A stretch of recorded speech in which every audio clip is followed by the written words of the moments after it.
to ban.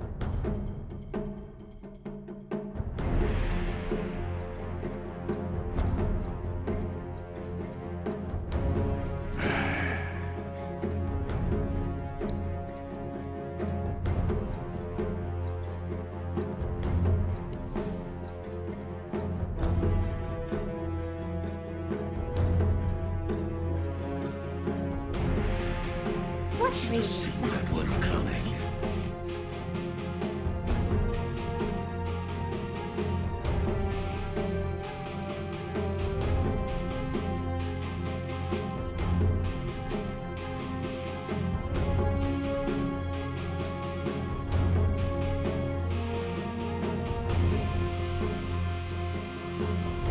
Ten seconds. 5 seconds. It's Dire's turn. It's Radiant's turn to ban.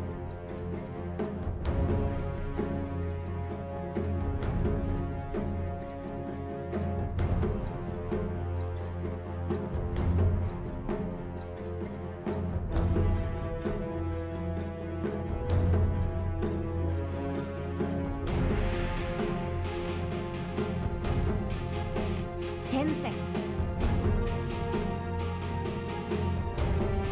5 seconds.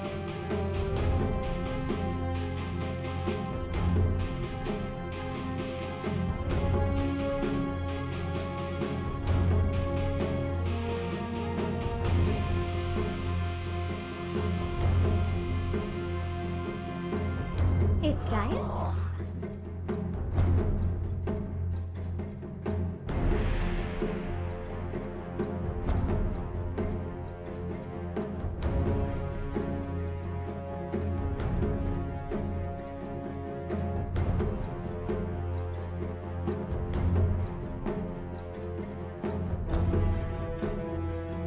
Ten seconds. 5 seconds. It's Radiant's turn to pick. It's Dire's turn to pick. Bounty Hunter. Dire should pick. That's Radiant's pick. Disruptor! Mars!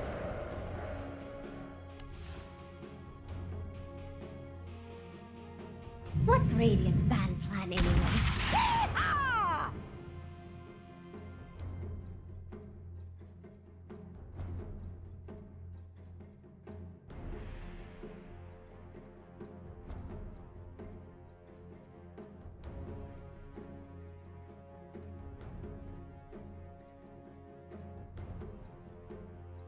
Ten seconds.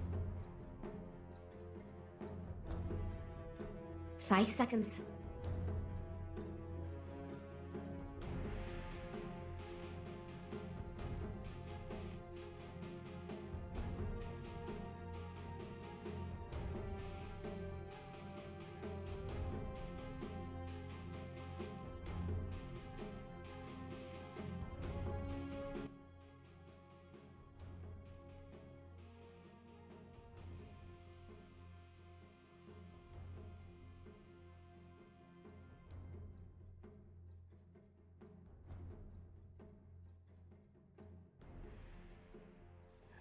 BTS Dota 2 Online TNC versus Geek Fam.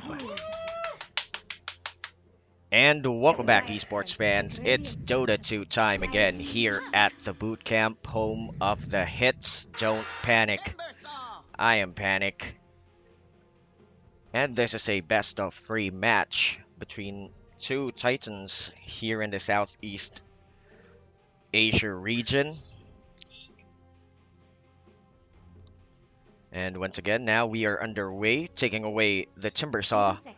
together with the Snapfire TNC with their 3 drafts. And Bounty Hunter, good mobility, Snapfire burst with additional control of the cookie.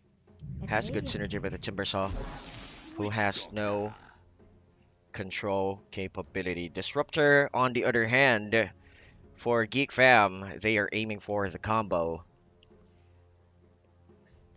with the Silence Puck, Witch Doctor, again with a burst.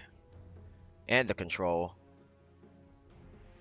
together with the 10 Mars. seconds. They are aiming for a team fight. Rotation, yes, 5 seconds. they have a good rotation for Geek Fam as well. Timbersaw, a greedy hero. Bounty Hunter can provide the shenanigans. Well, why not? And hello to all the people who's watching, everybody around the world. Don't forget to hit the thumbs up and as well as subscribe onto our stream. It's Dyer's turn. And why not share the stream as well? Hello to John Cruz. How do we pronounce this one? Cariano Fathoni Ahmad Nurohim Balita Muna 10 seconds. and how do we do this? Sapnu 5 seconds. Puas. And there we go. To all the viewers who's watching, good afternoon, good morning, good afternoon, good evening, and good night. In case I don't see ya. And one of our top 3 viewers are from the Philippines, Indonesia, and Malaysia, right? Yeah. Hello to the people who's watching. Alchemist comes into play. Yes, this is a good hero.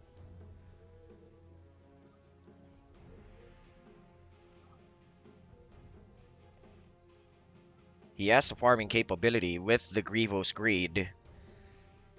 And as we all know, this hero can snowball the net worth, and as well as he can go for his early It's core Radiant's turn. items. First 10 kills, place your bets. Who will get the first blood and who will win the game?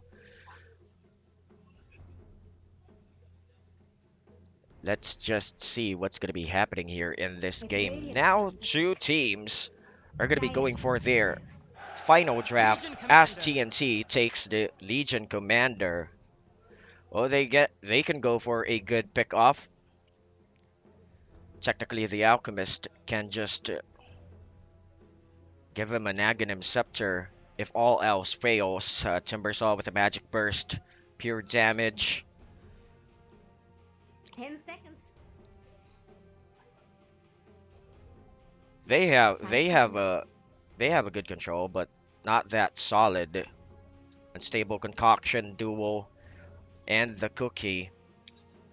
I think this Alchemist is going to be going for an Abyssal Blade later in the game. Disruptor, yes, fast hero zone with the skills available, can rotate level 2, level 3, together with the Witch Always Dock, choose the but right the hero for the Morphling job. for Geek Fam comes out.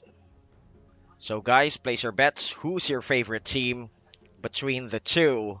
Don't forget to hit the thumbs up, subscribe onto our channel if you want to. Might as well share the stream. Let's head over to our live chat. Hello to Vanessa Pelayo, Dota 2 highlights, Chris Service, and a familiar face here, Sasuke, who's watching. To all the he wants the people of Katarman, Northern Samar. Hello to the people of Katarman, Northern Samar. Katrin. It's really hard to read all those names, but let me try to pronounce them. While waiting, all the teams are ready. Hello to G Tran, EJ, Okiz,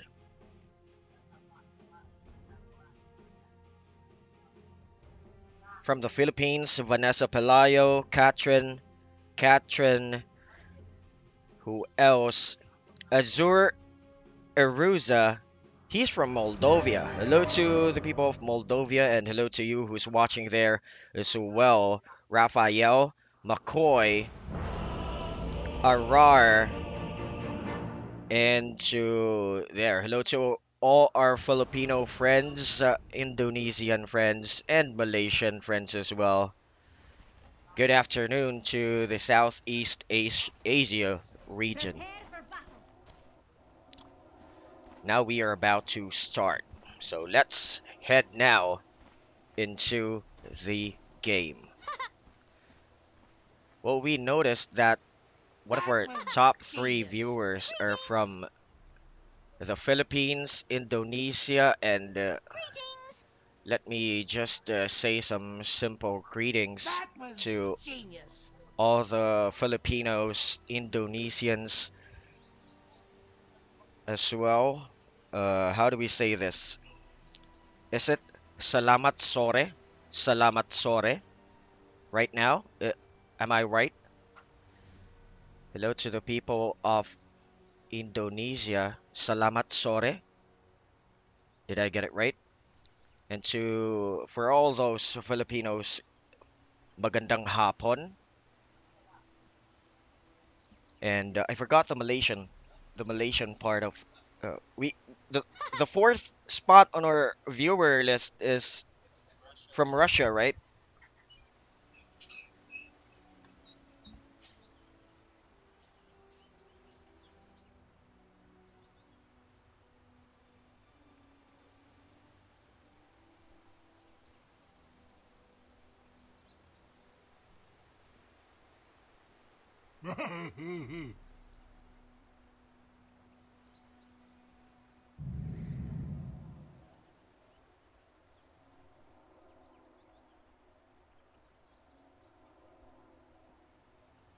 Well, we are having a pause. Let's head back to the live chat. Hello to James, Sardinia, Novin, Kaban, to Vince. Hello to you. I can't answer that question. It sounds so bad That to was talk about it. genius. I almost trust you. To Tian I think we can Widotomo, call a timeout for more. I think I can't do that. Yander from Batuan, Caraga region. Ahmad Rohim and all those familiar faces right there. Mark Interesting. Duano.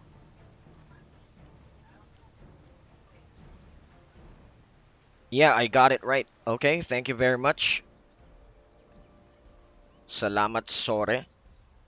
30 seconds to battle. Wait for it. Let's Wait for it. You could give Wait And them let's some head reasoning back they wouldn't be ready to into the fight. game. So, as you can see, this is still game number one. This is a best of three match. And you will all know That was whoever genius. is playing right now. You can see their logos here, and you can feel free to read the tag on our YouTube channel.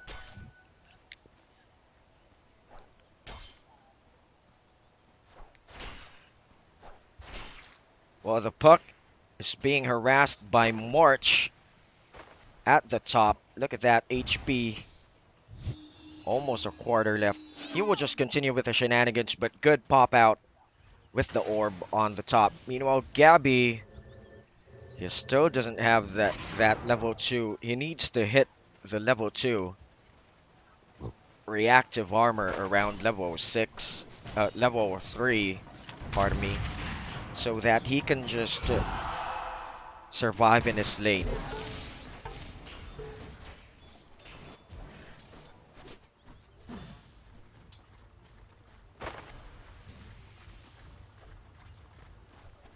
Oh, by the way, don't panic. I am panic. We are underway game number one. So tell me, guys, what you think. Who is your favorite team between the two? Dire Feel Courier free is so to dead. drop that down Impressive ineptitude, really. at the live chat. Top lane KP with Tim's. That was Okay, good synergy with the Snapfire and the Legion Commander. Later, if they get a good duel, the cookie will add to his mobility and it will add to their control. So easily he can just get the duel. But Gabby is being bombarded. Thunderstrike still level 1. He manages to survive with level 1 reactive armor, and the Salve is going to be popped here at the bottom. But Tim's grabs a kill at the top. Too bad for our spotter. He didn't manage to see that one.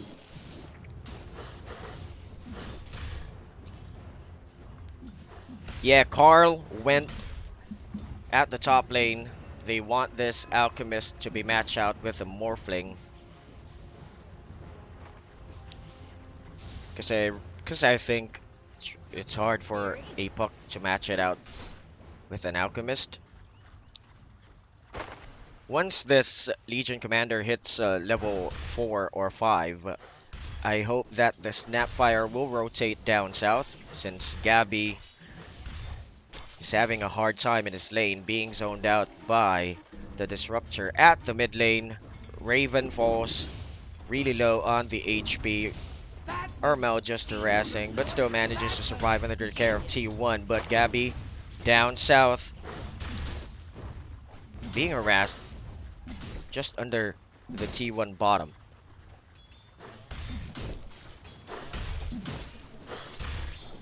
Still a slow-paced game. First blood, by the way, was taken by TNC. 1-0, 3 minutes into the game. CS-wise, yes, the Alchemist leads to CS. 15-5. Raven, though, is still on a safe spot with the Morphling on the third.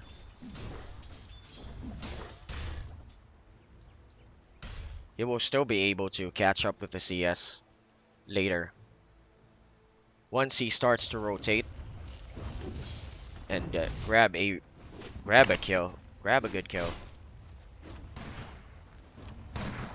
He can just do so later on. Tim's just right-clicking onto Carl under the T1, harassing him as well. But they added armor though. Bottom lane, or mid, pardon me. Good rune for the Alchemist at the top part of the river. KP with the Maledict being chased out by Carl, and Whiteman doesn't want to continue with the aggression. Let's go for the CS. It's still way too early. We can't burst him out.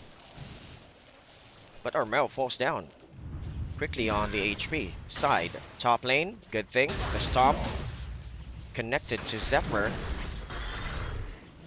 Well, Gabby wants to get those stacks with the reactive armor, and as well as getting some juice with the creep wave as well. So everybody's going for TNC in this game. Where are the Geek Fam fans? 5-minute rune.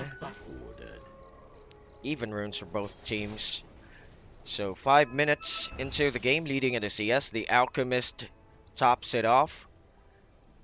And the Morphling creeps onto the second spot with the Mars on the third.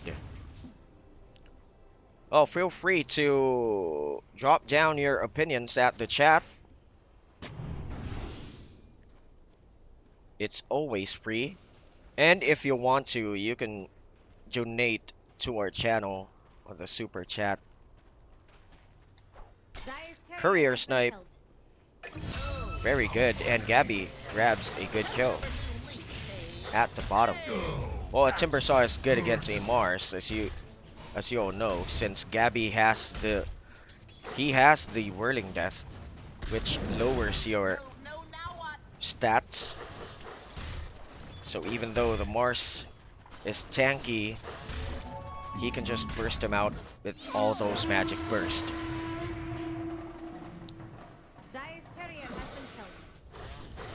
as far as the draft, I think I like the control of Geek Fam.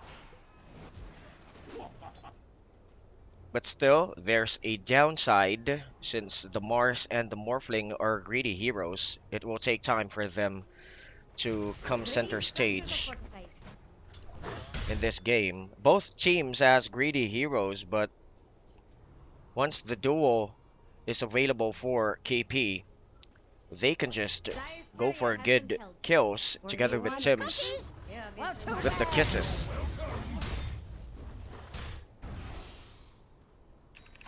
You might wish to retract your last move.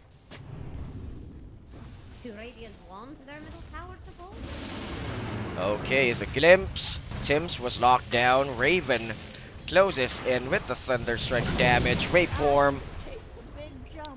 Good kill.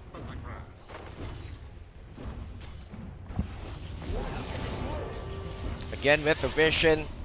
Dust was popped. Closing in is Armel. Zephyr falls down low with the acid spray DOT. But he manages to back it off. Still no unstable concoction for Armel because he needs the gold. He needs the lane.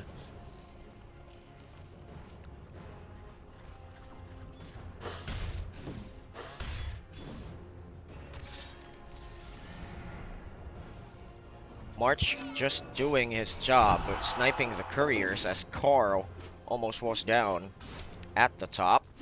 He needs the courier, but earlier on it was sniped right away. A solve would have been good currently in his situation. But he has the flash farming capability. He can just get some CS, but Gabby is stuck in traffic with inside the AOB being bombarded. Together with the Maledict damage, DPS, no, he will not go. Okay, good cookie by Tim. Still, the tick of the Maledict kills him right away. Let's check out the kills. KDA. One for the Disruptor, Witch Doc, one for Tim's, and one for Gabby, but yeah, they instantly fell down, as you can see here right at the upper left corner of our screen. There's the KDA. As far as the levels, level 8, even for all the cores, for both teams. Tim's, though, takes the upper hand. And again, a possible courier snipe by March. Yes, and You might wish to retract your last move. he manages to get that one. Net worth wise, yeah, it's nothing new for an alchemist. He can just snowball the net worth. Genius.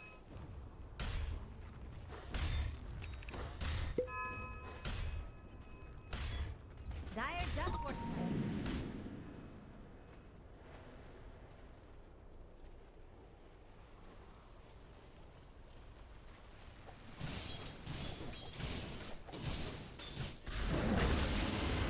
Bottom lane, the glimpse with the AOB. Gabby once more stuck in traffic with the Maledict. All the damage has been done. Last tick, maybe, but Tim's on the lower ground. Kills Whiteman with the kisses. Nice rotation and position. Cuckoo backs it off. 5k now. In the gold lead is TNC. And on that fight, 197 gold for Tim's. Look at the graphs going in the way, going for TNT's way. Bottom, let's check out March. Timbersaw now has the mana sustainability, and nothing's still happening. Armel almost there with the Radiance. Basics for his teammates. Sustainability with the hood. KP, I think, can survive late. He should get a good pipe against the lineup or roster of Geek Fam. Full of magic damage, magic burst. He should go for a pipe. Team fights. Basics for the other side on Geek Fam. 3 Wraith Bands for Raven. As they're going to be going to grab a good kill. Look at that. Just 5 of Geek Fam's heroes went down just to kill Gabby. Now, that was a bad play, but that gives space for Armel to farm the Radiants and for the rest of the team as well. Look at that. All the skills being dropped down just to kill the Timbersaw. They have the capability though. So a BKB would be proper later when they catch up. And Armel just doing everything. Reaches out now with the Radiant Spurn. Whiteman. Oh no, he still doesn't have the Radiant Spurn. Oh yeah, there you go. Whiteman falls down.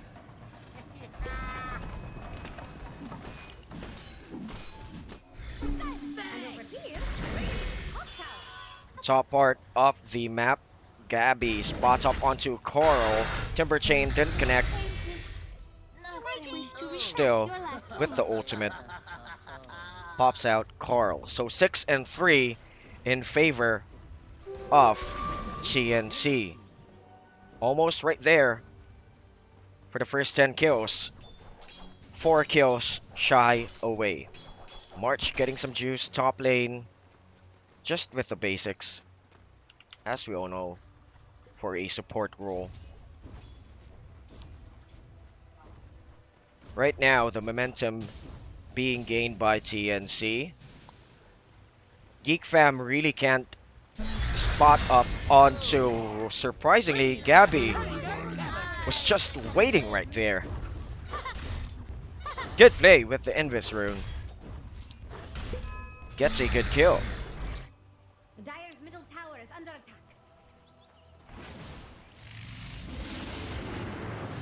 Glimpse, Tims goes for a cookie, but the tree line was knocked down. Still, with the Maledict damage. Oh, the debuff. KP wants to debuff the Maledict, but that is a basic dispel. He can't debuff a Maledict. This is just a basic dispel. Oh, a strong dispel, but how did it... Okay, it can't be dispelled, the Maledict. So, there we go.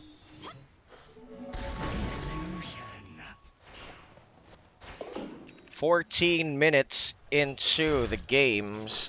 We are now slowly creeping up 15 minutes. Still with the Radiants. Now going for the pipe. KP. It still has no dual damage though. But later on, if he can close in, once he gets the pipe, he can get a good proper dual damage with Tim's just on the back lines, because the Mortimer's Kisses, you can just launch it down way downtown. Yeah, people winning now. Bet 5 kill. Okay.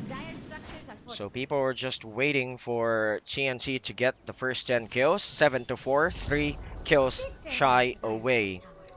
And good luck to all those people who placed their bets on TNC or Geek Fam, either race. Radiant's bottom tower has fallen. I'll take that.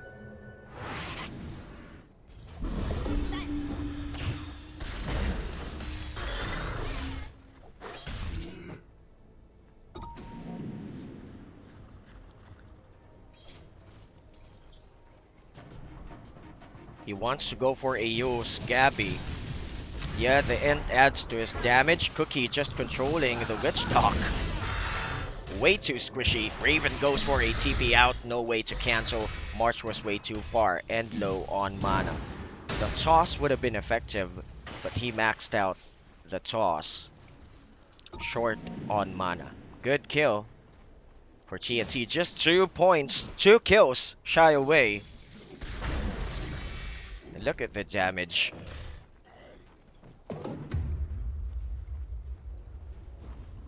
Dire's bottom bottom tower is under attack. No, it's really hard for Geek Fam to rotate onto Armel since there is a Timber Saw. Dire don't look too scared of Radiant's top tower. Radiant's getting friendly with That's Dire's why top the tower. Alchemist Radiant just fortified. had a good time Radiant's top tower is under attack. just going for Radiant the are farm. scanning for enemies. Snowball 13k up Dire's bottom tower in the jets. net worth. Dire don't Just look 2 too more. scared of Radiant's top tower. And we will determine who's going to be winning. Armel closes in with the cookie. He has no vision though. 1 second left. Okay, good thing he dropped it down. There we go. The dual damage. The first dual damage for KP. I think Dire's fortification is They can burst everything out with the lockdown of KP. A good draft as well for just to kill this Morphling with the duel. So that he'd just be stuck into place. But Cuckoo was the target and the nearer target. 9-4, 17 minutes into the game. A smoke wrap play. And I think Gabby will be caught off guard. A Disruptor is good against a Timber Saw. You know, the Static Storm combo. But this is going to be really bad. Thunderstrike, here comes the combo, but the defensive Bios is going to be committed on the ground. March closes in, just giving his teammates the vision. They don't want to connect, or are they going to be chasing them out? Good move by Zephyr, though. Chims almost thought that KP can close in, but Gabby takes Zephyr away. Chase out continues. Cuckoo got stunned. He will go for the duel on the back, being bursted out. First 10 kills, 11-4, 18 minutes. They can capitalize on those kills to get the T2. And congratulations to all the viewers who's watching, who placed their bets. GNC took away the first 10 kills. And for the people who's asking, this is still game number 1, as you can see right there at the timer. There's still no gold bar placed on those 2 bars.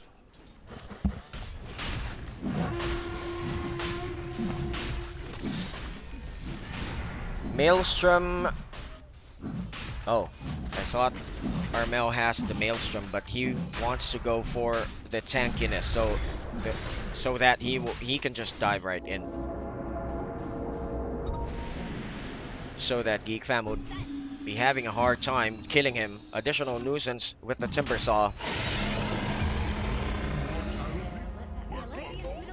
They will just be really confused later on team fights.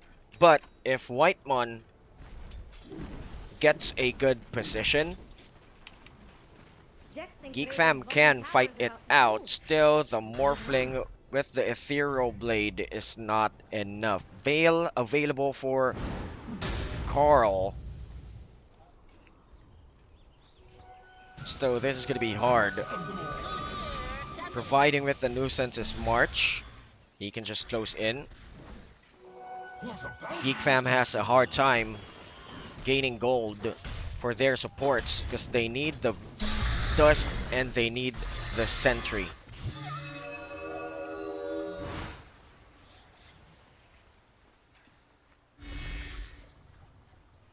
TNT now just being aggressive and doing the objectives, closing in onto the T2 top.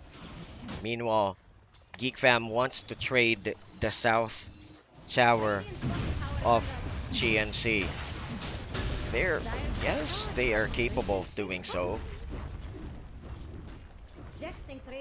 But the aggression remains at the mid lane as they are going to be closing in on the T2 as well. So the play of Geek Fam, they want to force the push at the bottom lane just to cancel out the aggression of TNC on the top and mid part. And same play for Armel at the bottom. Zephyr was caught off guard. Ooh, good one with the dagger. Dual damage, adding to his damage later. Nice play by the Timbersaw. Using the Yos, he didn't care if he got hit by the glimpse. Because he knows KP, his teammates, are just right behind him.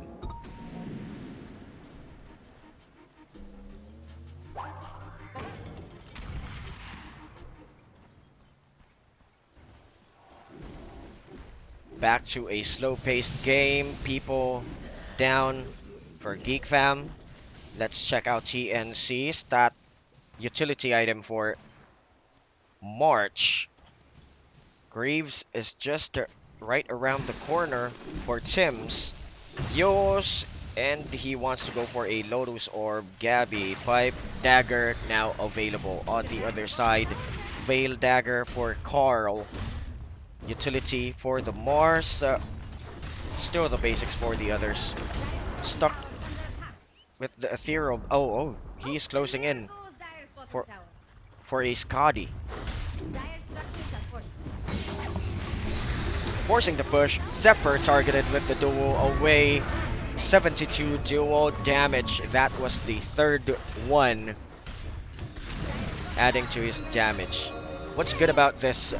What's good about a Legion Commander is it can provide the lockdown. If you have that burst type of hero, just like the Snapfire, who can just cast skills from far away, from way downtown, they can just secure a good kill. Wanting to chase out Gabby, or wanting to chase out Raven, has the waveform. He can just pop out on the high ground. Yes, dodges the Timber Chain damage and the Whirling Death, but he is going to be caught off guard on cooldown with the duel. 3, 2, boom. Another dual damage for KP. And this is going to be a good sign for the TNC fans. 14-4. And look at the gold lead. 20k up in the net worth. Experience-wise, team net worth-wise, it's a snowball. It's a snowball game for TNC. Well, we are just going for a pause. Okay. Time to go. Do Radiant want their middle tower to fall? Geek Fam was aiming for a split pick-off type of heroes, but they really can't rotate with the current draft of TNC because they have a solid lane. The dust pop down, KP closes in, Static Storm. Oh boy, that was a bad Static Storm. KP gets the Witch Doctor on the other side. They're going to be taking a kill, but that was way too bad. Still, they have the vision. Dual damage on Zephyr. Snowball game. This is just too bad for Geek Fam.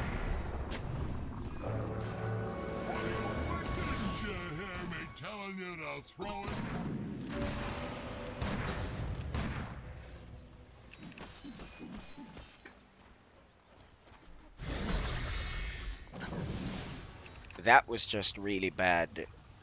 They were completely outwitted with the draft. All the supports of Geek Fam can't really rotate properly. With the shenanigans of March, just getting some good courier snipe earlier in the game. 5-minute rune, KP manages to steal it right away. Try harder. The orb was not successful as Gabby just putting some pressure here at the south side. Armel continues with the pressure at the mid as well. Aegis of Immortal was, or rather, expired already. So they will go for a reset go and get a good kill before they push, just to solidify their push. Chemistry. If the opponent has to buy back, they can just go for a fake back, but instantly the puck knew exactly what KP will be doing. They have the vision though, and still it Radiant's top tower is expires. under attack. Behold! Armel doesn't even care about the puck. Cuckoo just hiding behind the tree line. A Invisibility! steam roll game, a snowball game. Sight. Here I am! Geek Fam has the capability to cut off the creep wave, by the way. The KP just walks it off. The Static Storm combo. Armel closing in with Tim's on the other side. Dreamco is going to be dropped down on the floor. Orbing out is the puck, but the use is going to be committed. Raven walks it off. He has to wait for him for about 5 seconds, but he was caught off guard with the duel, the lockdown, the TOT, the burst. 126 dual damage for KP. This is not Geek Fam's game. Outwitted, outdrafted, outlasted, outplayed by TNC.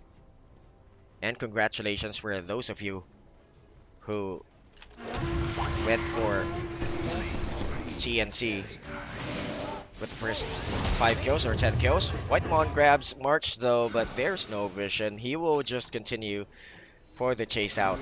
Merry-go-round. Okay, Whitemon spotted with the vision. Timber chains in. No way to back it off that cord. Gabby would have loved it if March took it away, but let's just secure the kill.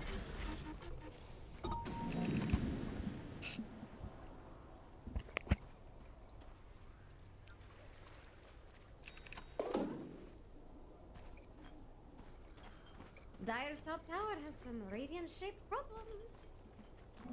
Haste. 28 minutes into the game.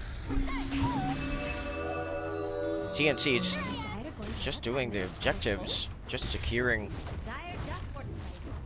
all the lanes. Raven at the south side with the Morphling.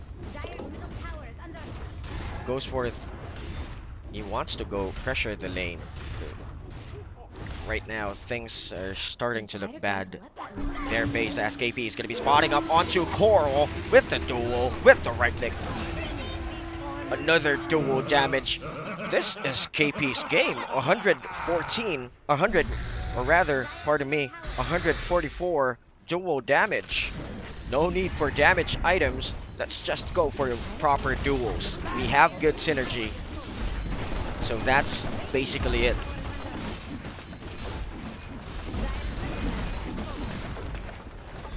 Armel, Alchemist on steroids. Assault Cuirass, he will go for the Aghanim Scepter.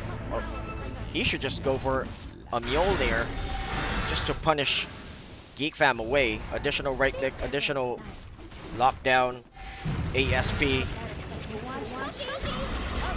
Just popping down the Static Storm.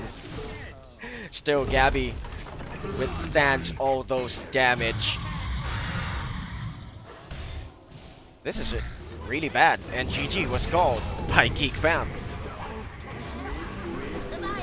Bad draft.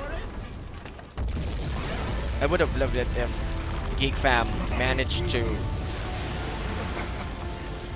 adapt in the game, but TNC, they were really relentless. They were just continuing to punish.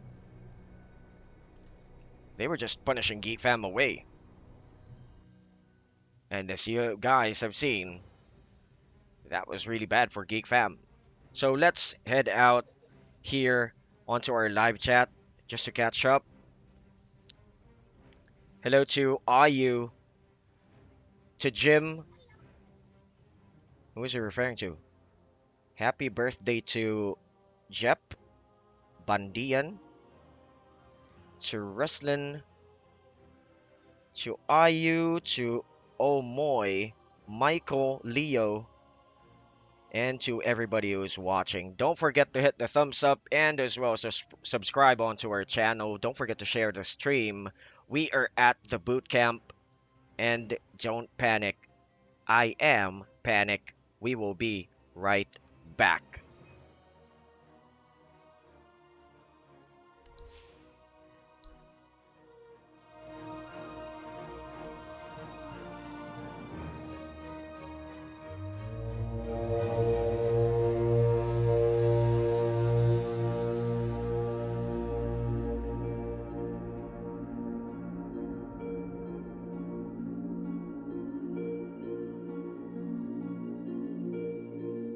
Radiant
predators turn to bad.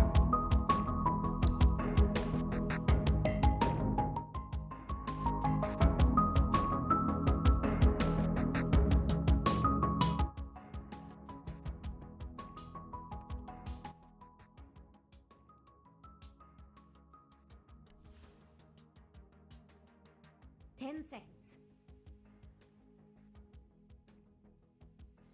5 seconds. Just who will buy our ban? What's Radiant's ban plan anyway?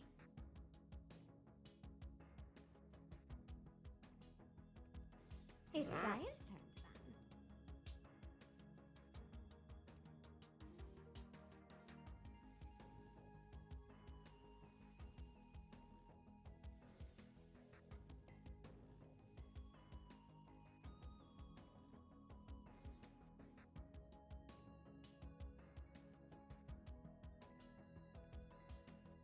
10 seconds.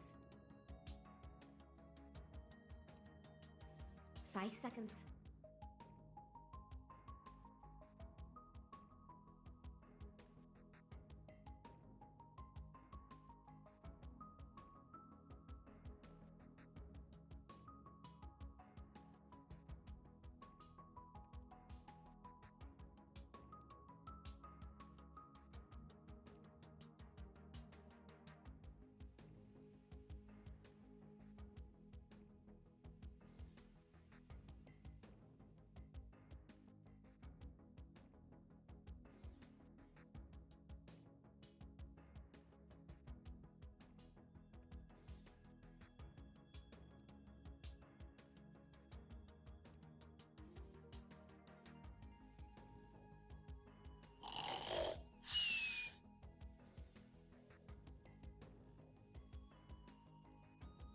'It's Radiant's turn to pick.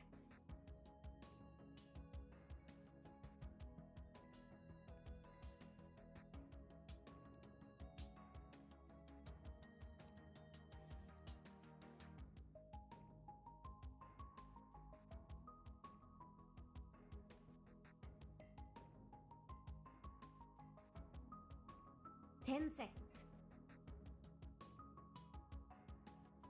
Dire should pick now.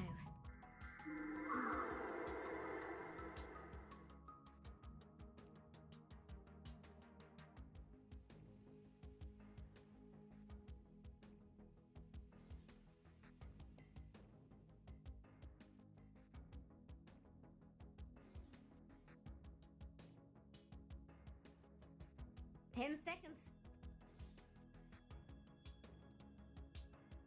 5 seconds. It's Dire's turn to pick. Grim stroke.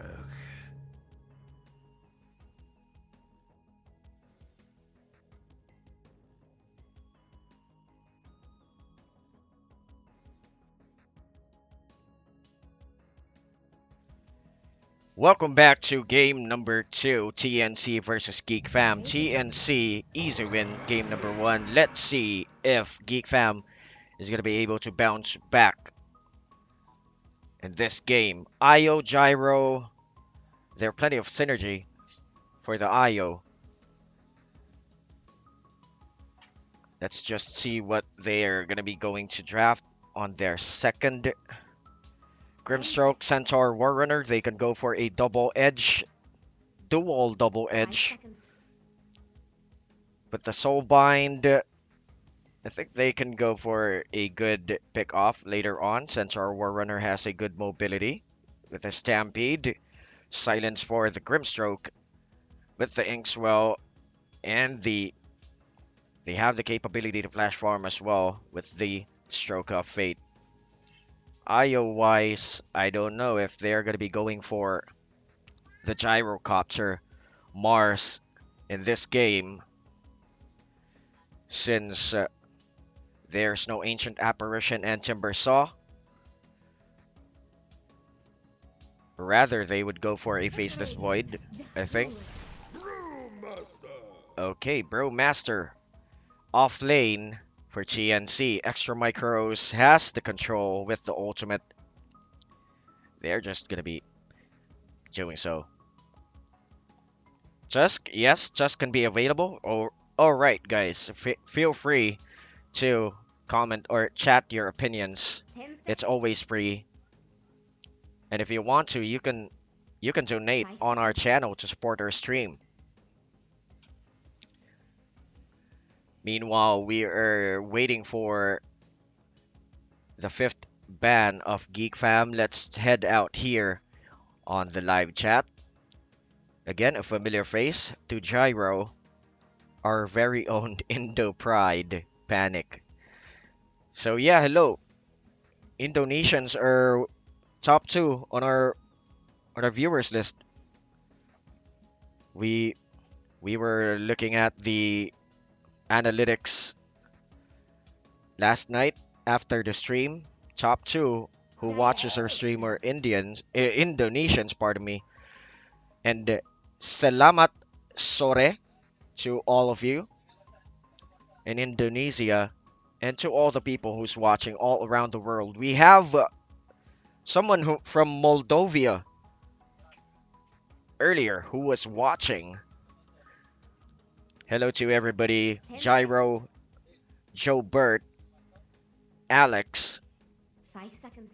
to who's Adrian, It's Radiant's Christopher, Alex Ramirez, Kisley, Succades, Bryle, Cercado, turn. It's Dire's turn to pick.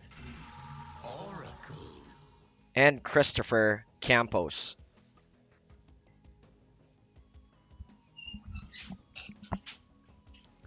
And the top viewer on our channel as well is the Filipino community It's Radiant's all around the world. The Oracle, I think they are going to be switching Brewmaster.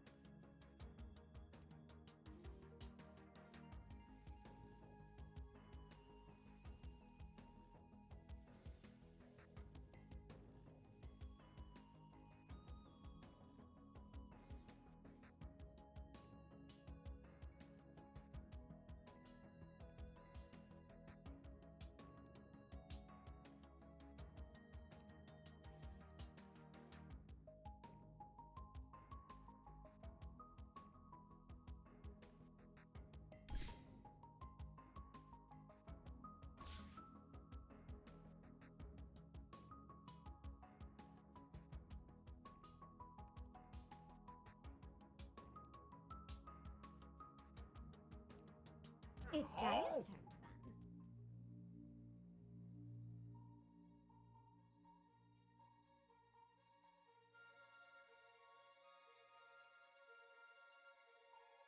And right now we are back. We were facing some minor technical issues on our side as well since this is an online circuit.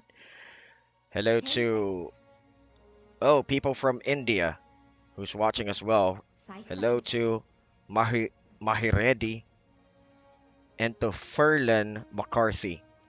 To Czar Adaptar, shout out to you. Big shout outs to It's you. Radiant's back. Love from Indonesia. Yes, hello, and thank you very much, people from Indonesia.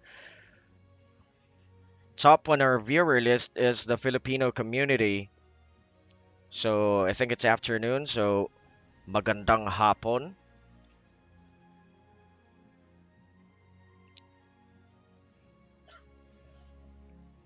It's Radiant's. It's Dire's turn to pick. Bristleback. To all of you who's watching there in the Philippines. And thank you very much for liking and subscribing onto our channel as well. 10 seconds. Bristleback, Carry, Kunkka mid. I thought they were gonna go for an Underlord 5 or seconds. Mars, but they switched it out. Bristleback will just be a nuisance in the lane. It's gonna be hard again for the supports of Geek Fam to rotate with the Lich and the Grimstroke. This Bristleback will give space to the Brewmaster or the Kunkka. They have the sustain with the Oracle. He can just save the Bristleback, but the Outworld Devourer comes to play. So we are all set. Carl goes for the Outworld Devourer. Raven with the Ricky. Whitemon Lich. Zephyr with the Grimstroke. And the Centaur Warrunner for Cuckoo. On the other side, TNC, Tims goes for the IO. KP Brewmaster, Oracle for March. Armel, Kunkka, Gabby, Bristleback.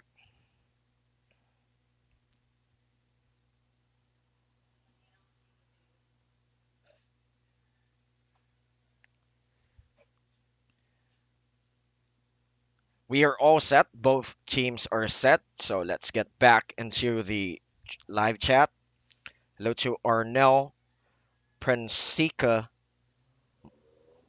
from India, Mahiredi, Christopher Campos, Gyro, Marcus Clay, Daito, Myla, Jude Martin,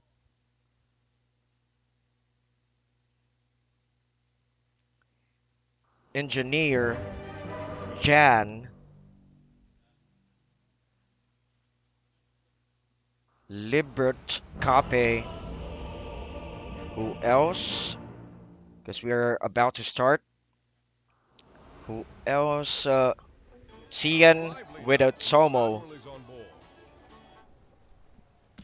Thank you very much for watching. Thank you for the compliment. Prepare for battle. And there you go.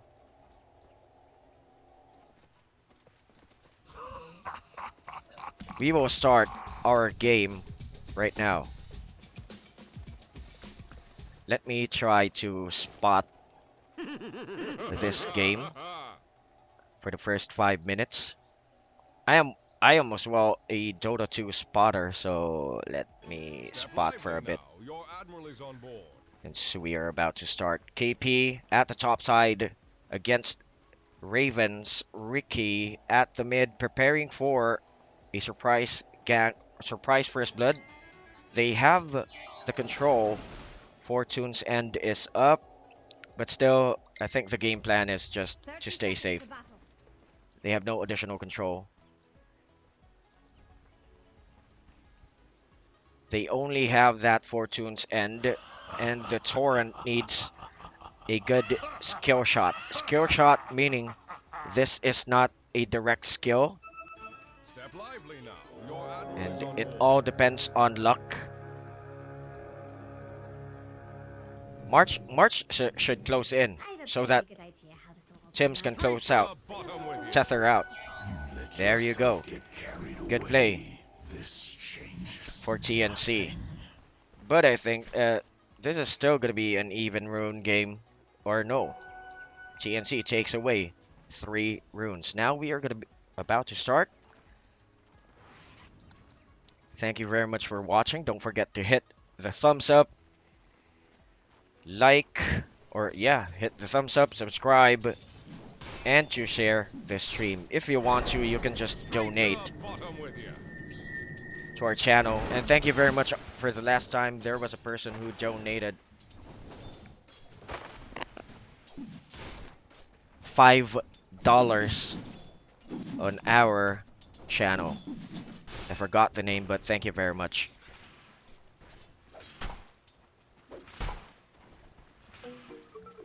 Top side. You don't have Yeah, the Raven sound. went for the blink strike just in case shenanigans happens. But Gabby at the south side takes away a kill. First blood, TNC. So congratulations for all of you who bet on the first blood. Let's give it back to Lyrical. Step lively now. Your admiral is on board.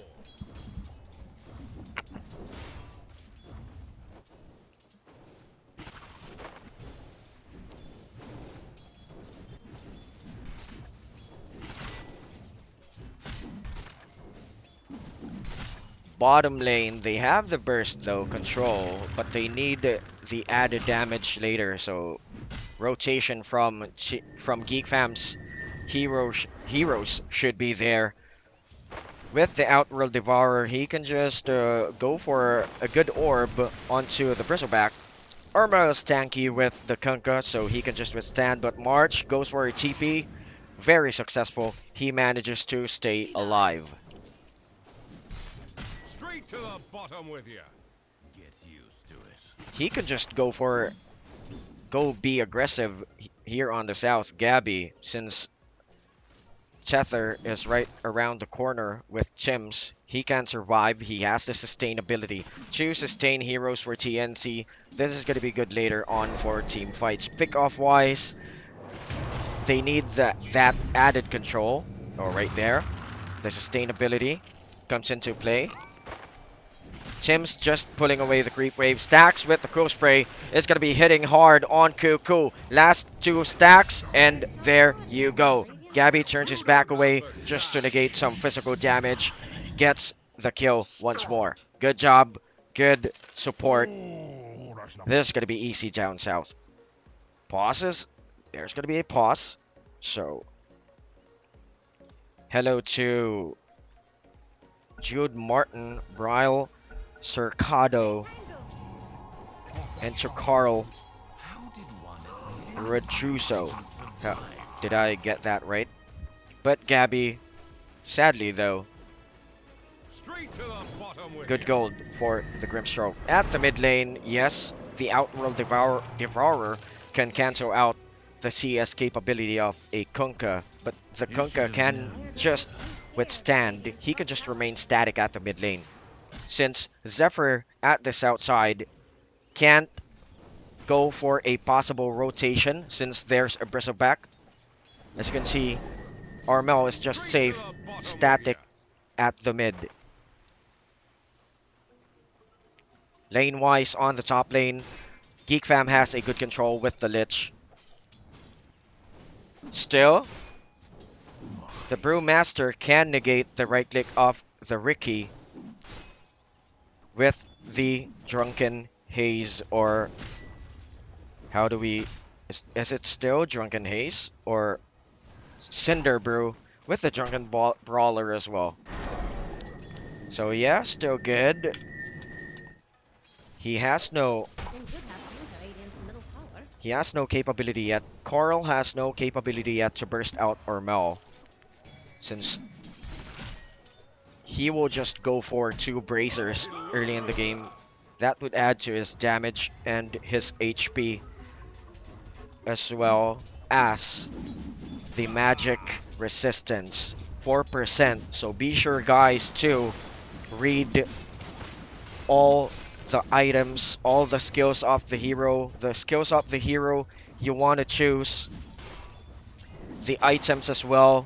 You can just adapt with the items to survive on your lane, the laning phase. 4 minutes going 5, 2-1 in favor of TNC.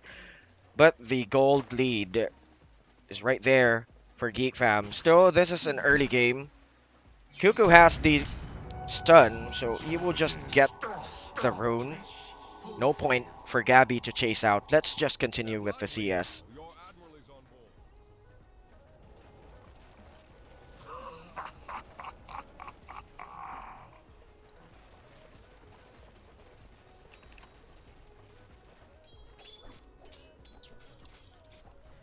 My IGN, maybe later, I forgot. Oh yeah, my IGN is Panic. Oh, my in-game name is Don't Panic Dota 2. With the @ symbol. Don't Panic Dota 2.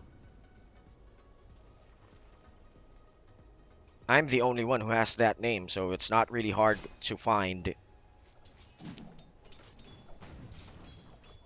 Well, it has been a long time since I played competitively. Nice timing with the Stroke of Fate. Still, tankiness, magic reduction, 2 bracers available. He can just withstand anything.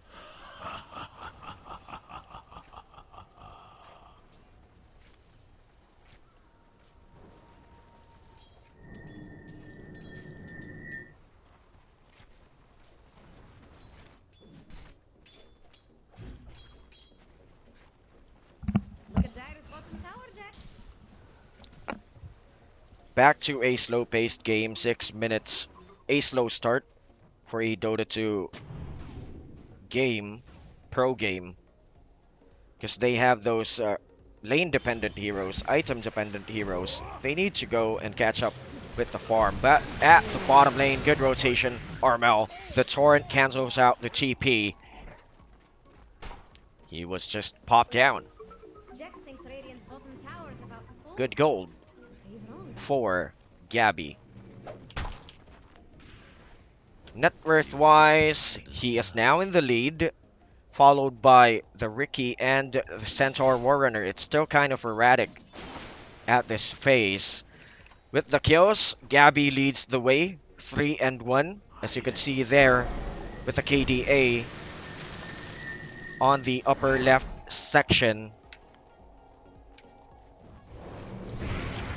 But good kill for Raven at the top lane. Now they managed to go and rotate. Since it's really pointless if they're gonna be staying at the south side. Because Cuckoo needs the levels. And he was bought down twice or You don't have the 3 sack. times already. Double damage.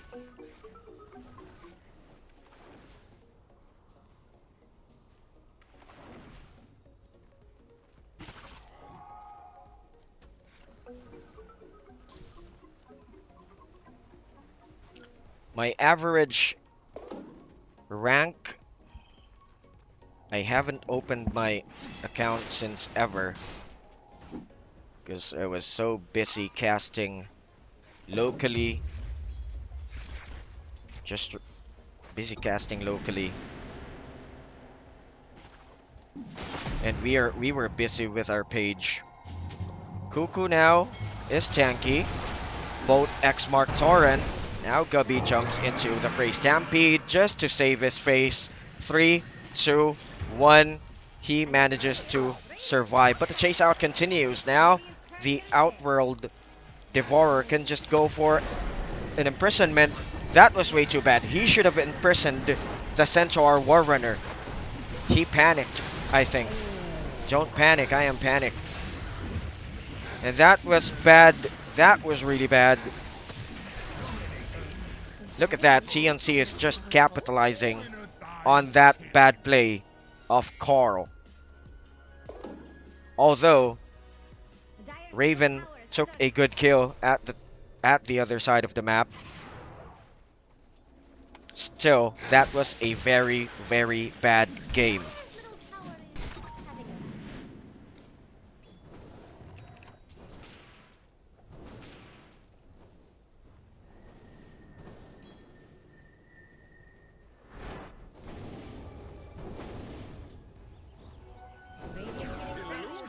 Well, as a caster, I'm not really biased. I really don't have a favorite team. So, whoever gives off a good playstyle, strategy, if the team is really playing well,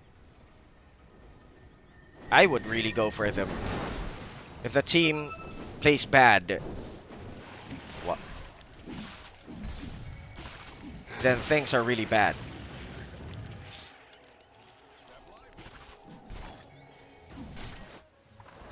That was a really bad play earlier with Carl. He should have imprisoned Cuckoo.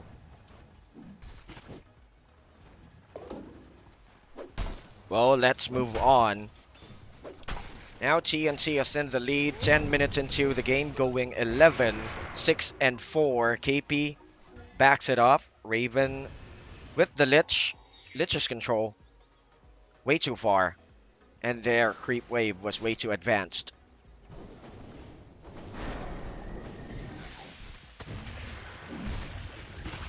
I think it would be proper if Geek Fam would change their roster and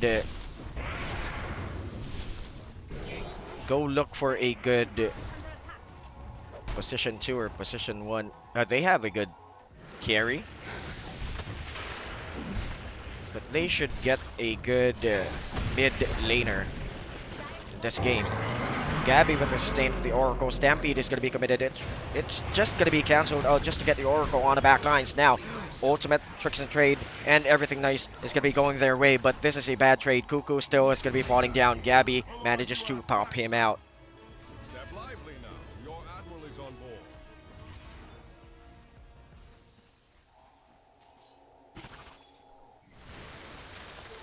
Two masts on this brigantine. Dire's top tower is under attack. Dire structures are fortified.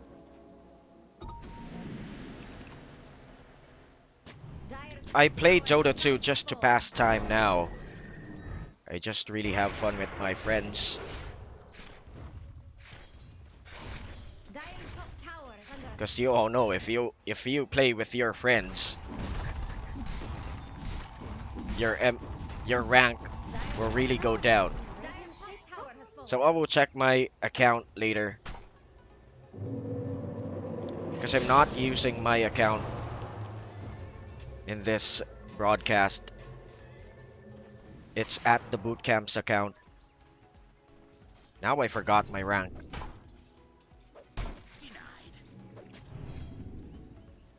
It has been 3 years, I think. 4 years? Or 10 years. Yeah, 10 years. Going to let that middle I tower stopped fall. playing competitively. Dire just fortified.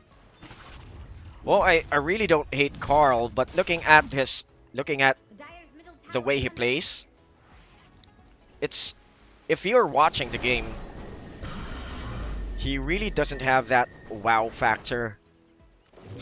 If you understand, if you get me, okay, but the ultimate and the X-Roll is going to be connecting way too tanky. He's going to be Armel. Now chase out happening with the pipe. Gabby goes for some more, but the orb imprisonment saves his support. That was way too bad. He was off guard. Additional control. Stampede is going to be committed. Raven is going to be popping down. The Oracle on the backlines on the other side. Oh, Outrun Devourer pop down instantly with the DOT DPS. Armel falling down low right under their T1 tower. Zephyr is being bombarded by the Bristleback. They are going to be continuing with their aggression, but Whitemon is way too far for the additional control now. Tim's comes into the fray, sustaining Armel. This is a sad sight. Geek Fam, first 10 kills taken away by TNC. You'll always be my charm.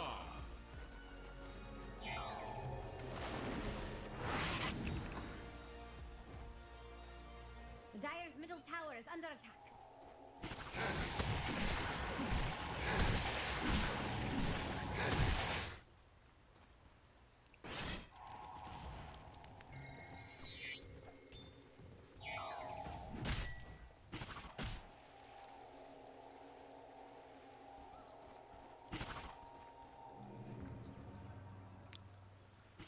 Going 15. Your admiral is on board. Arms for the day. Yeah, I think they should need a position 2. A good position 2. Raven is stable. He's good. I didn't say that they should change Raven. Raven is good.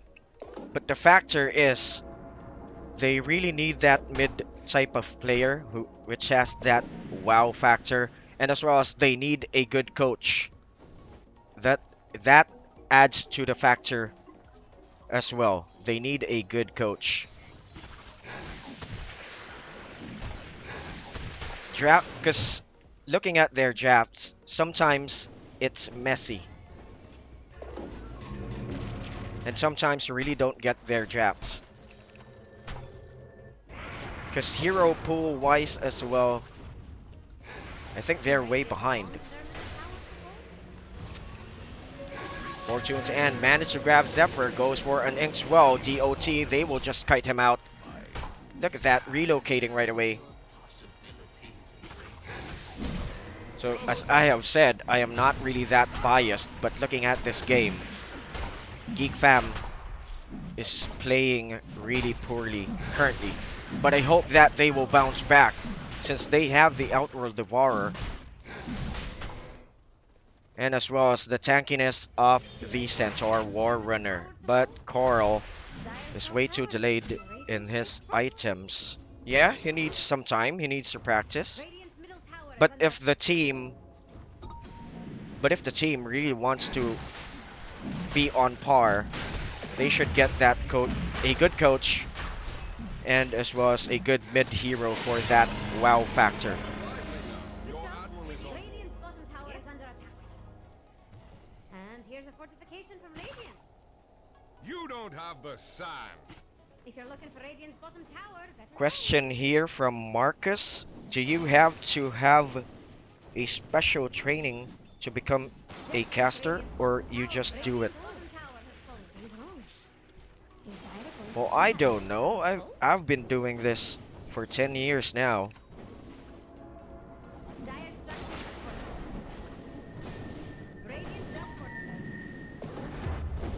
There was a time I played competitively.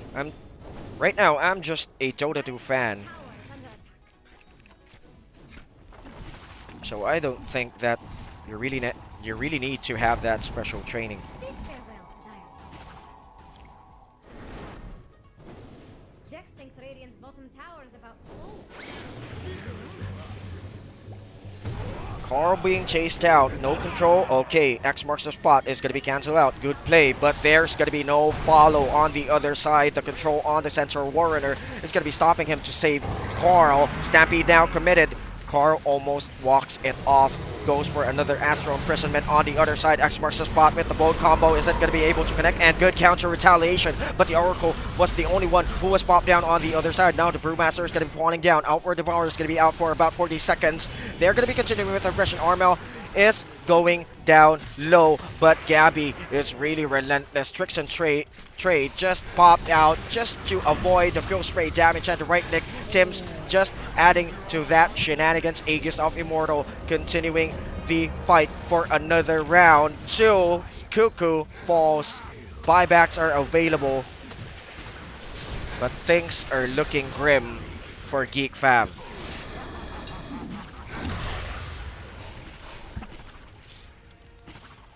Dire's middle tower is under attack.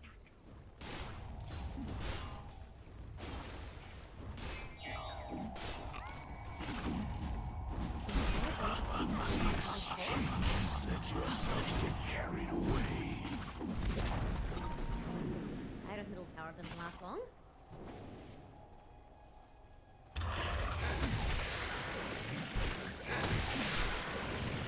Well, as you can see right now, it's pretty obvious. 15-8.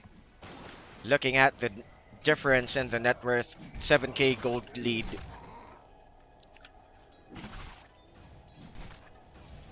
They don't have much of an option, Geek Fam. They have no push type hero. They should just split the map. Don't force the fight. Split the map, spread TNC out. Go back and regroup. If they grab a good kill, if they get a good kill from a good smoke play, this is gonna be, they can just go and bounce back. But Carl, okay, good force staff on the other side. Stampede just to save Carl from dying. KP has the dagger, but he will not chase out. Good play for Cuckoo. Now that is going to be a good sign for them that they can bounce back, because as you can see there right on the minimap and looking at here at the bottom lane, they are trying to spread the map, cancel the aggression of TNC. Carl is going to be going for a regeneration. Shield is going to be stopping or just going to be negating some physical attacks. Good gaze on the other side of Whitemon, but no physical damage present at this point. TNC is just bombarding the T3 tower. Right there, Armel was spotted. Raven just waiting behind the back lines, waiting for a proper time. If Tims and March is going to be jumping into the fray. Good high ground defense. They should capitalize on their high ground defense. They should not be too complacent. Raven managed to back it off and avoid the dust range. So good job. They are dragging the game. If they get some good kills, they will have the capability to come back. They will just bounce back. They have good heroes, by the way. But seeing this, seeing their position right now, they have good heroes, they have the control, but they don't have that. But yeah, TNC just was 5 steps away in the game.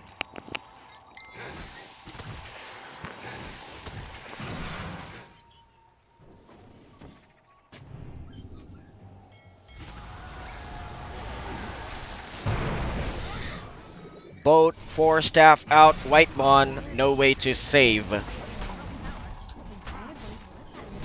This is a possible closeout game. No buyback available for the Lich, as Zephyr was closed in by Gabby. He manages to back it off, but the torrent is going to be connecting. They should go, TNC should just go for the objectives. And over here,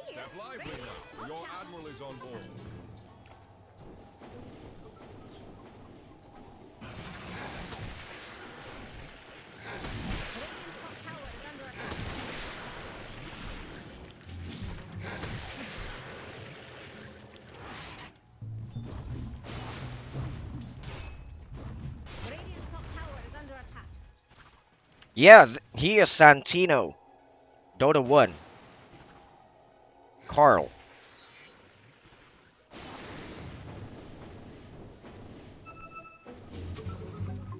Step lively now. Your admiral is on board.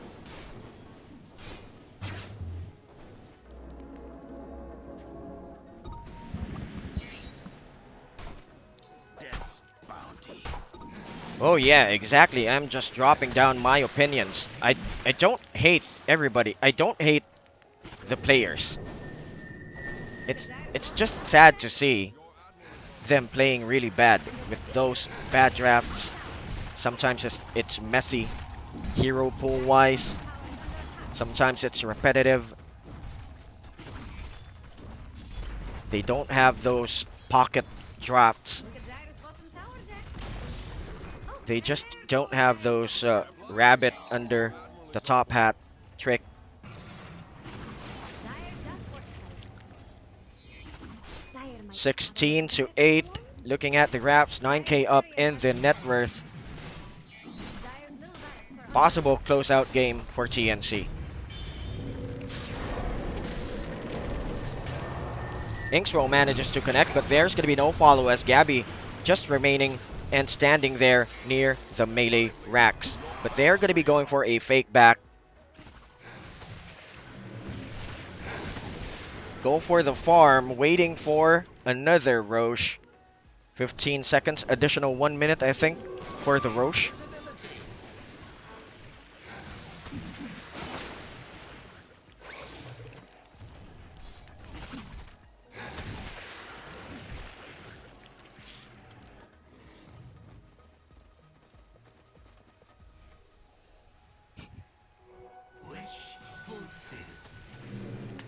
Position, position. Yeah, I think so. That would be good. Change roles. But if the player is used to playing the mid or the carry, well, they can just adjust. I don't hate Carl. Carl is a good player. I'm just speaking my mind in this game. There were plenty of bad plays for Carl earlier on. Since, yeah, with the presence of the Bristleback, the supports of Geek Fam really can't rotate that much. Armel just went static at the mid lane, while Gabby took away 3 good kills on Cuckoo at the bottom. So they switched their game plan and went for a safe tri lane. And that was way too late for them when they changed their game plan. So I'm just speaking my mind. I really don't hate any player in here. Dyer don't look too scared of Radiant's top tower.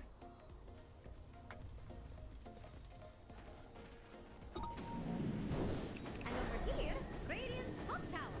Admiral is on board.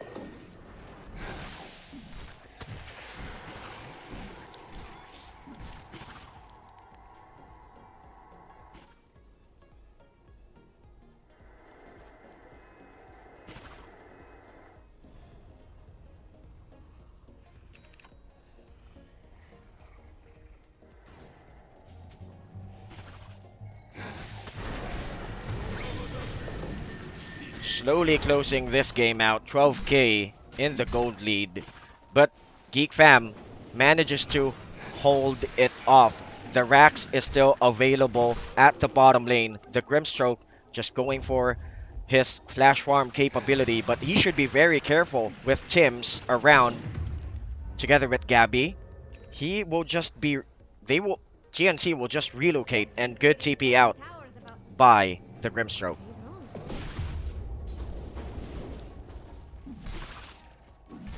Radiant's bottom tower is under attack.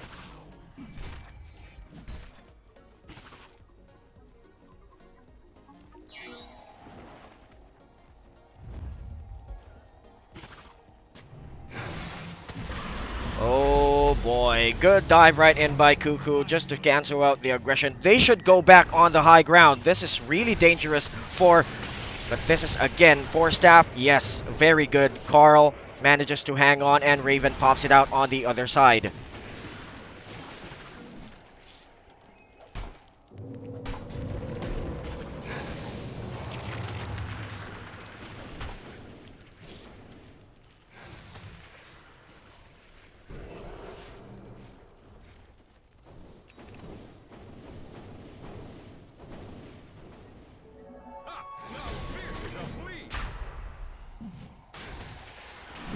Just capitalizing on their advantage. TNC creeps into the pit just to get a good Aegis of Immortal so that they can push properly. They have the sustain on the back lines. March and as well as Tim's, they can just tank it off with Gabby, but they're going to be giving it to Armel. Well played.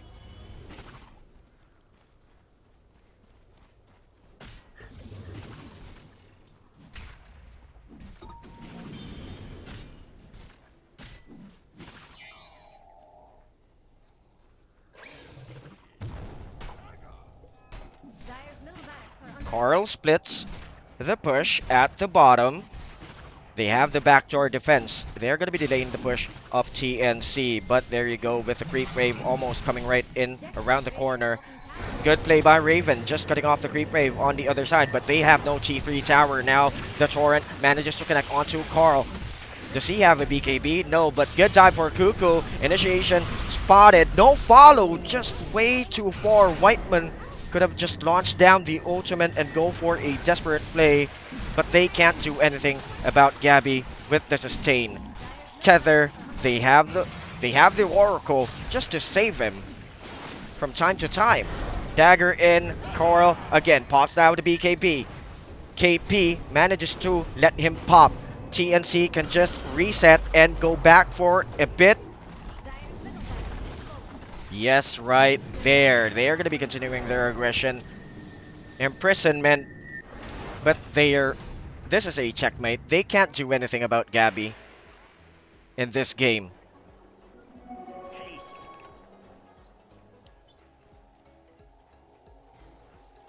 Death's bounty.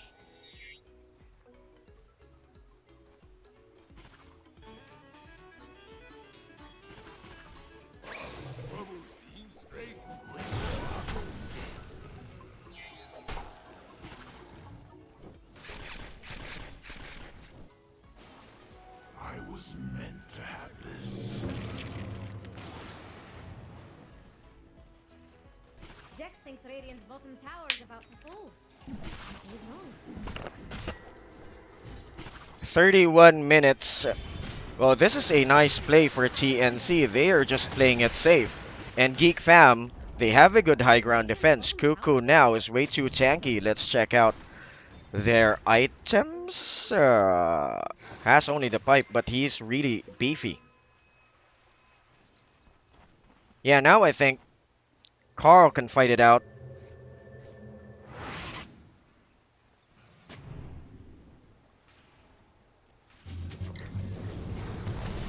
Oh boy, BKB is going to be canceling out the X marks the spot, but they managed to pop the BKB as well. This is going to be dangerous for Carl. Runs away for dear life now, going for a merry-go-round ride just behind the good TP out by Carl. Still back at the mid lane. Sash is going to be happening, and this is a good bounce back for Geek Fam. That's what I've been talking about. They can bounce back. They should just be very careful. As I've said earlier, they can just split the map, just wait for the proper timing, get some good kills, and they manage to drop down the bristleback on that accord. So good play. Now Geek Fam showing some signs of life, dropping down the lead of TNC, 10k gold down.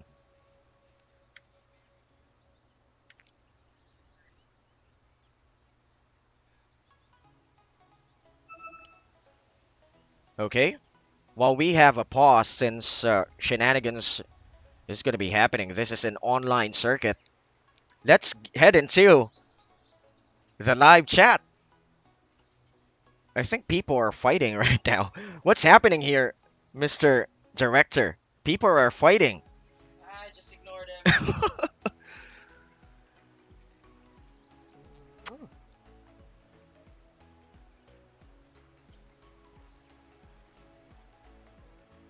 Let's check. I can't really read all those other chats because I think those are bad words. Might as well say hello to all the viewers who's watching. Jomar, to Justice, Jeff, Diandora, Wayne, Jake, to Alan, to Coral, Ahibi, to Muse. Who else? GJ, Gyro, and Jovan. So let's head back into the game. We are now back into the game. 32 minutes. Geek Fam manages to drag this game out. They can just catch up on their items. And good. Now he has the nullifier. He can dispel basically any debuff with the Manta style. Range available for Zephyr. BKB. Carl can fight it out, but he burned down his BKB. Now it's only 8 seconds for his BKB. Stuck with a pipe, Centaur Warrunner. Is he going to be going for a 4-staff or additional defensive item?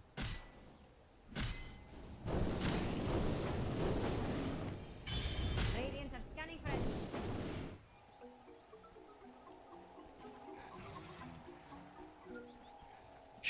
Should I speak Indonesian?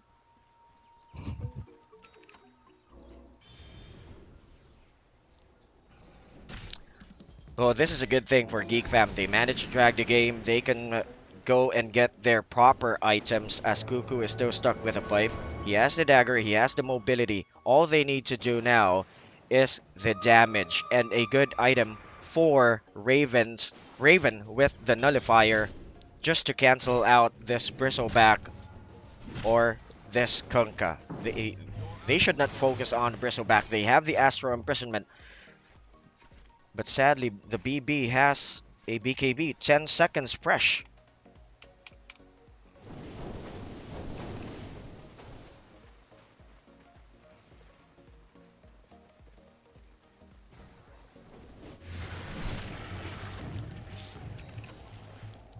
Dire don't look too scared of Radiant's top tower. Creeping out at the south part of the triangle. Your admiral is on board. This is a long game too. Right there, they should continue splitting the map. And now they will take the T2 tower. They can capitalize on that later on. But the X marks the spot. Boat combo is going to be connecting onto Raven. Cuckoo waiting at the high ground. Good blink out by Raven. Manages to follow. KP goes for a dagger. Still slowed down by the right click. Another X marks the spot. Will cancel out I'm with you. Raven. 77 seconds left for him to respawn. As you can see there at the upper left corner, he has the buyback. Still, Carl and Cuckoo splitting the map on both sides, so it's gonna be canceling out GNC for a while. But that was dangerous. Carl should TP out Dire's bottom tower is under attack. right about now. Well, T3 tower is slowly Look at Dire's bottom tower. being chipped away here on the south side. Dagger in committed. Torrent manages to connect, but the 4-stab is going to be right there. BKB is still burning onto Armel. Fresh 10 seconds. They're going to be abusing that and taking the T3 tower. Now, will they be able to do so? Double imprisonment still. T3 is going to be falling down. Now BKB is going to be pop up on the other side. Chain Frost. Now this is a perfect time for a good Chain Frost. Falls down on the other side. The Brewmaster is going to be there. Cuckoo goes down low, but the good one with the cheese. The Armel manages to survive. Now goes for a round 2 right click X mark boat combo. BKB is just there on a cooldown using the spider's legs. Manages to back out On the other side, Whitemon goes for a buyback. Good T3 tower for TNC. And a good defense for Geek Fam. They managed to push the top side.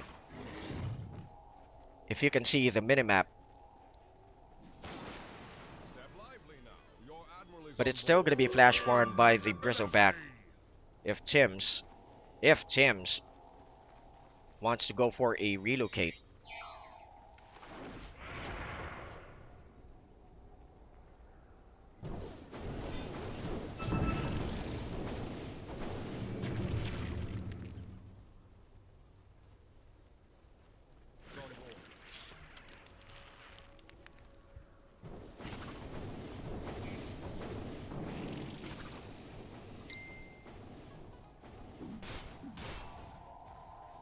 Slowly creeping up here at the north side, capturing this northwest outpost. And once more, they are splitting the map. So good job for Geek Fam. Cuckoo, let's check out Cuckoo. Never see this. He has the BKB available, so it's okay. He can go for a good team fight. On the other side, still the same, but Carl now has the Ags, with, as you have seen earlier on the team fight. Additional control for Armel with the Scythe. It's really hard who to kill first on TNT side if you are in Geek Fam's position. They have the Bristleback, and they only have one nullifier. But if you're going to be focusing on the Bristleback, all the other players of TNC will just force things out on the other side. But there we go. Manages to catch up with the Astro Imprisonment. Another Astro Imprisonment. Are they going to be forcing things out on the back lines? Gabby gets a good kill. No, good Stampede out. And TNC can just go and capitalize again on the pit. Raven Flash wants to go for a push here at the top. They have a huge creep wave down south, but it's way too far on the position of the Roche. Now they get the Aegis of Immortal with the cheese. And Tim's with the Aghanims. Did he take it away? No, he didn't take it away. Gabby took it away. Jax thinks Radiant's bottom tower is about to fall. So he's wrong.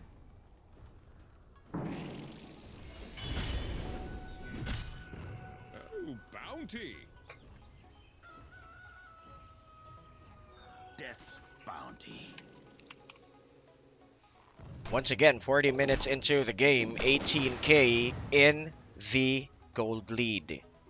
Experience-wise as well, slowly starting to get erratic as we are heading late in this game. All the items are present? No? Okay, I think there you go. 4-staff mobility has the Solar Crest on to Zephyr. So he has the added armor and the added evasion. He can just buff out Cuckoo on the back line since he has the range of the Aether Lens. BKB. Yeah, he needs the BKB. Almost right there. They should continue splitting the map, just like what they're trying to do earlier on. And again, they are trying to do so as Carl closes in at the top part of the triangle.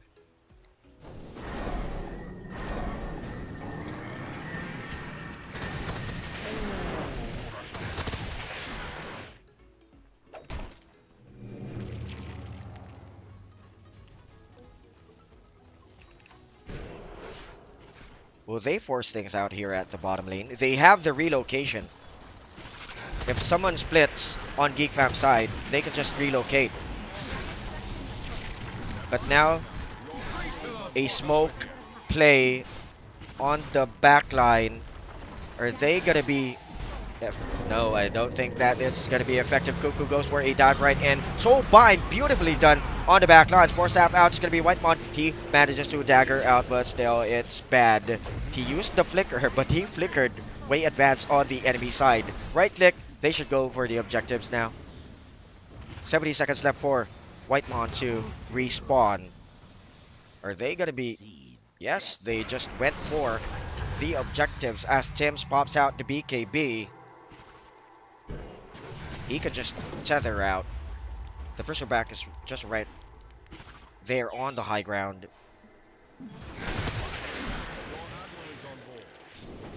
GNC is just delaying.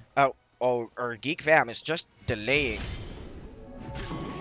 TNC's push, and TNC is not really being complacent. They are not underestimating Geek Fam right now. And I think they're going to be securing the push. Just go for a secure push. Secure GG push. Go for the mega, add to the pressure.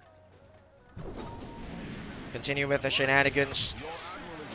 Because it's really hard to split the map now since the bottom lane of Geek Fam is cleared out. GNC perfectly executing their play.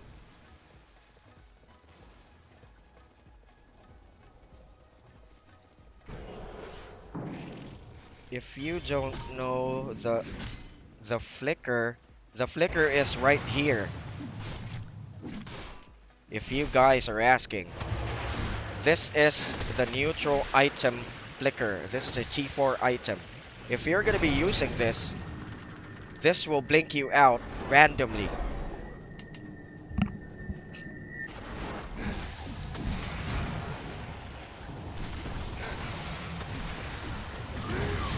Carl, even though he pops out the BKB, the Quill Spray will still stack onto him. It just pierces through spell immediately on the back lines. Raven was successful on dropping down the Oracle. Cuckoo splits up the attention. BKBs are burning now. They are about to expire. 44 seconds left for the Oracle to come back into the play. Now Raven's going to be diving right in with a BKB. He has a Tricks of Trade. Cuckoo manages to force Sap out on the other side. BKB now. Gabby pops it out as Whitemon is going to be falling down. Abyssal Blade dropped down on Coral's face. Falls down. Has the buyback. Wants to continue with aggression. They want to go for a good and complete defense. Raven bombarding everyone from TNC and killing down the IO on the other side. Good control by Whitemon, taking down KP. Now Gabby is going to be the target. Fortune's End is going to be stopping onto the Ricky. Is he going to be able to survive as Cuckoo is going to be falling down low? They can just go for a kill onto Cuckoo. Armel manages to do so with the right click. Now Carl has no BKB. They have the control on the other side with the Hex. Sight of Vice, really, really good as Gabby was just really relentless, and a good buyback for the Oracle, just sustaining him on the backline. Now BKB once more is going to be burned down. Gabby falls down low. Tricks of Trade manages to connect, but the boat is right there to save him. Again, another BKB is going to be burning down, going for the objectives, gets the racks. Mega is real. TNC was on a mission, and they will sweep this series to none. SGNT is going to be advancing. Too bad for Geek Fam. Fast game number 1. Although they managed to survive game number 2, still things are really sad for them.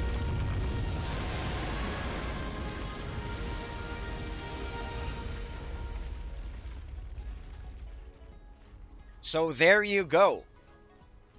That was a pretty obvious game, but TNC just playing it safe.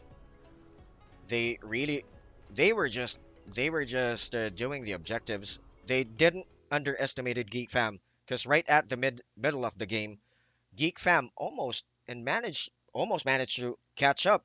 They got a good kill onto Gabby when they split the map. Went back to regroup, got some good kills again. There you go. Still, TNC with a good position. They got the racks at the bottom and at the mid lane as well, adding to the pressure on Geek Fam side. There was no plan B, plan C, plan D for Geek Fam. And now we are gonna be going for. Oh yeah, let's check out the comment section. Well, if they're looking for a Filipino caster, they can go to the Filipino channel on the other side. I think there's too many Filipino channels out there. And once again, that was it. Game number two. BB Gaming. Hello to Carl. Hello to all the people. Those familiar faces here at the boot camp. Mm, are they fighting in the chat? Carl or Bimbo? Carl or Bimbo? Who's Bimbo once again? From Minnesota. Mineski? I think Carl is good. Much better, I think. He just needs the time to practice. They just need a good coach. So why not? And there you go. We are going to be going back for a short break as we are going to be heading directly for the game of Fnatic and CR. So stay tuned here at the boot camp. Thank you for watching. Thank you for hitting the thumbs up. Thank you for subscribing and thank you for sharing this stream. Don't panic. I am Panic. We will be right back.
5 seconds.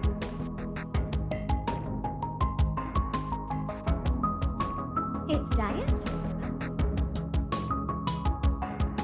It's Radiant's turn.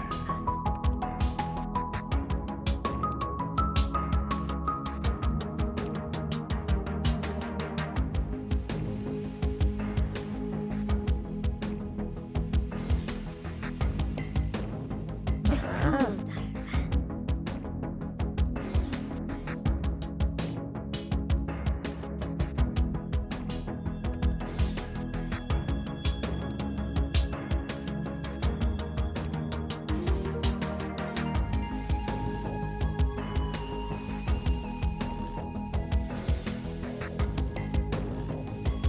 10 seconds.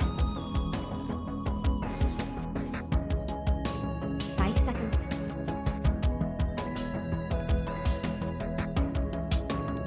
What's Radiant's bad plan anyway?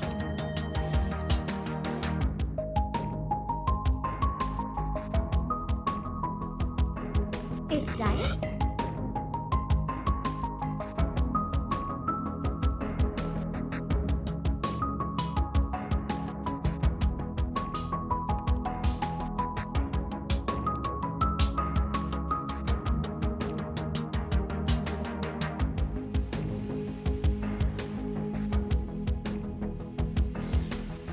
Ten seconds. 5 seconds.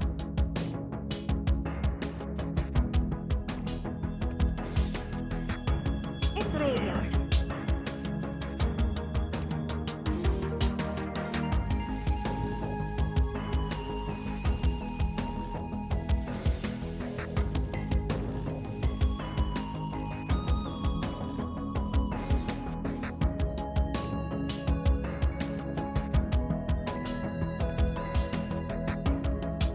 Ten seconds. Just hold.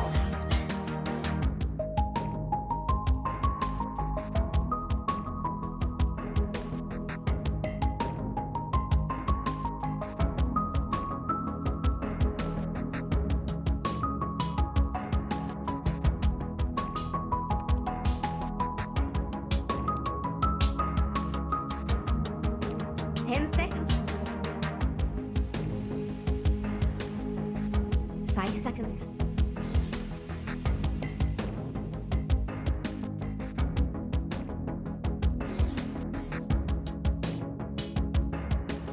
It's Radiant's turn to man.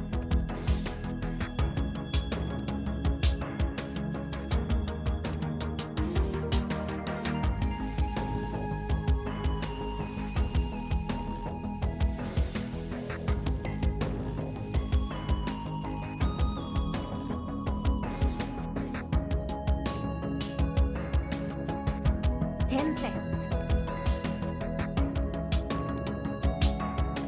5 seconds. Dire should pick now.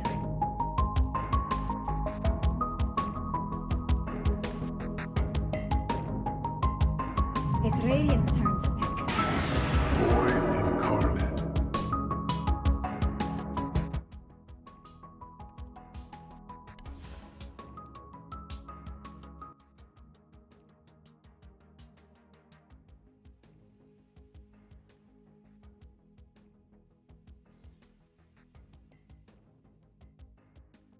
Ten seconds. 5 seconds. Yes, welcome back here for the game of FNATIC versus CR, the former IO Dota team of Mushi. Just renamed. FNATIC goes for the Void Spirit. Timbersaw comes into play together with the Puck. So no solid control yet, but the tankiness is there for the Timbersaw. 10 seconds. They have a good control. FNATIC has a good control for the Void Spirit. 5 seconds. And they are just waiting it out for their second draft.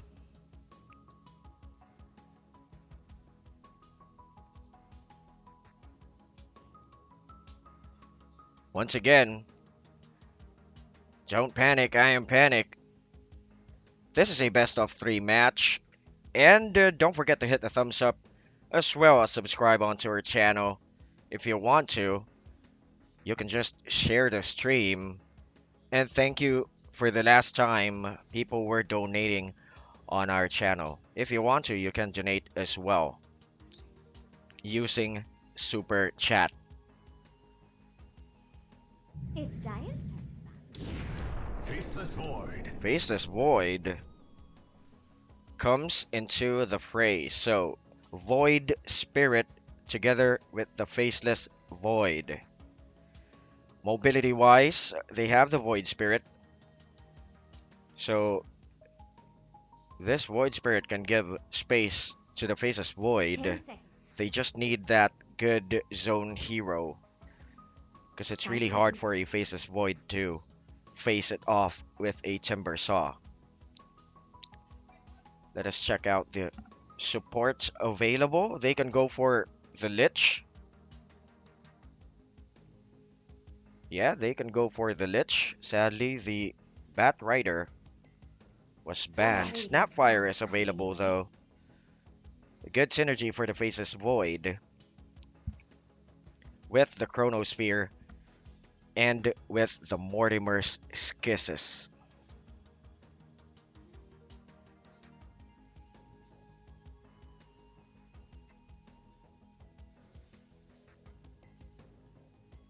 Ten seconds. 5 seconds.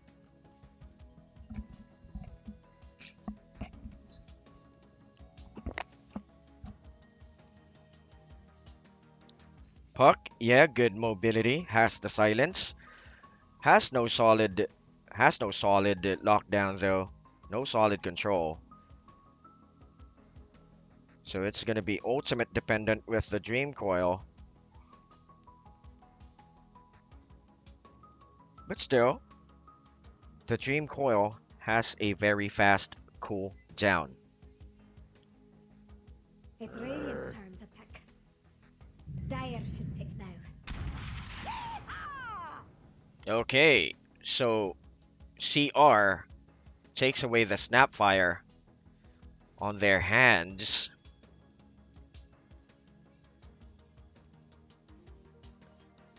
I think they spotted up the draft.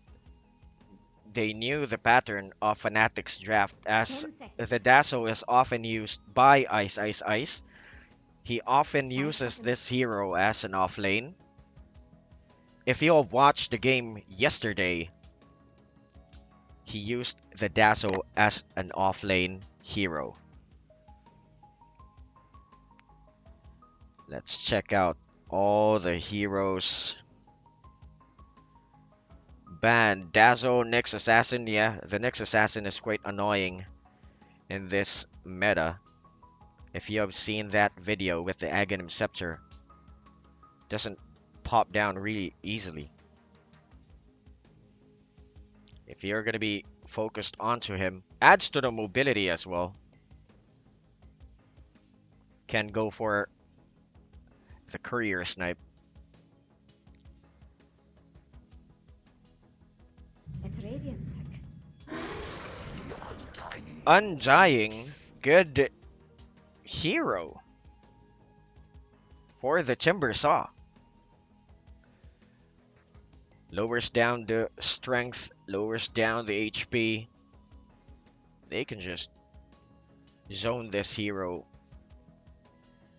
right away. 10 seconds. But they need that magic burst. Phantom Lancer. The problem is the Phantom Lancer comes into the fray. Faceless Void. Okay. A pocket draft with the techies in this game. So, mobility wise, the rotation of CR is going to be disrupted. They can flash farm. They will have a good high ground defense and a good control. 5 seconds. Altogether, this is good.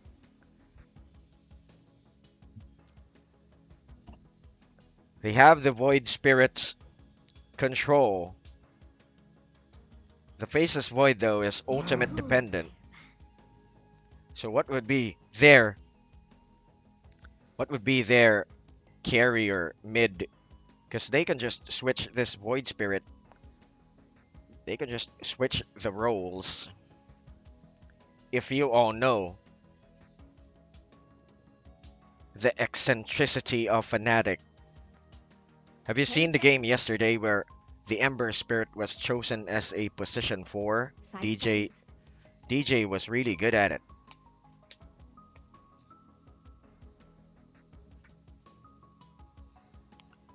Techies draft. Dire should pick now. I was surprised with the Techies draft. They really wanted to cancel out the mobility of the support. Since the Puck and Snapfire are fast heroes with the skills available, has to burst with the Orb, Snapfire as well. 10 seconds. 5 seconds. So guys, feel free to drop down your opinions at the chat. You can feel free to donate using the super chat. And one hero away for this game to start. By the way, once again, we are at the boot camp. Don't panic. I am Panic. Game number 1, best of 3 match. CR versus FNATIC. 5 seconds.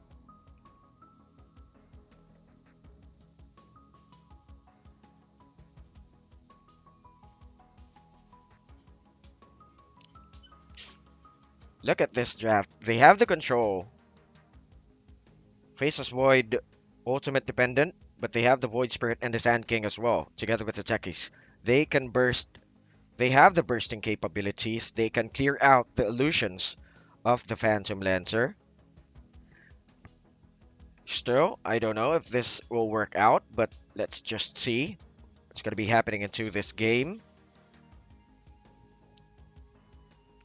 Because it's always fun to watch Fnatic's game. They are really that eccentric team.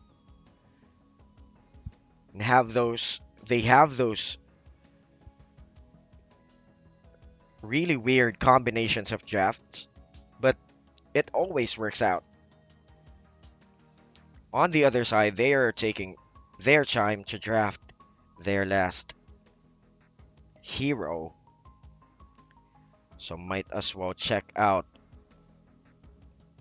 the live chat. So thank you for subscribing, everybody. Don't forget to hit the thumbs up, subscribe, and sharing the stream. Techies. Yeah, the Techies draft.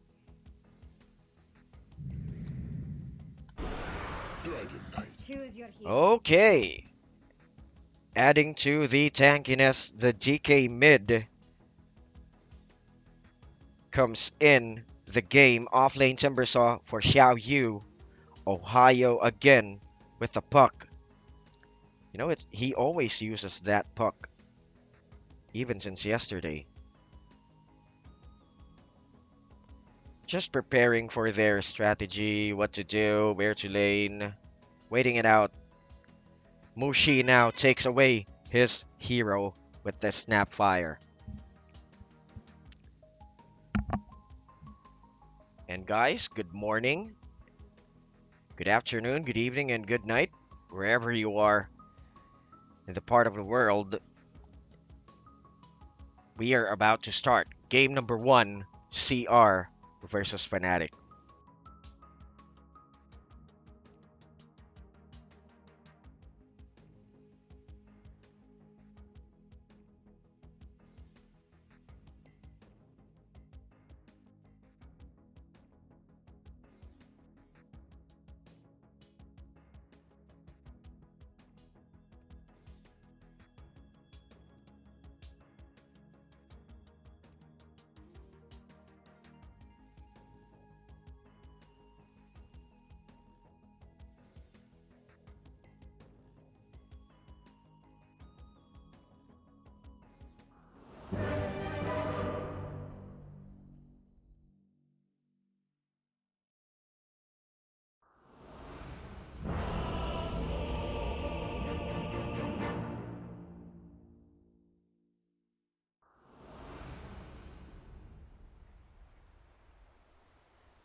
Just as I envisaged. Here we are, BTS. BTS Beyond the Summit.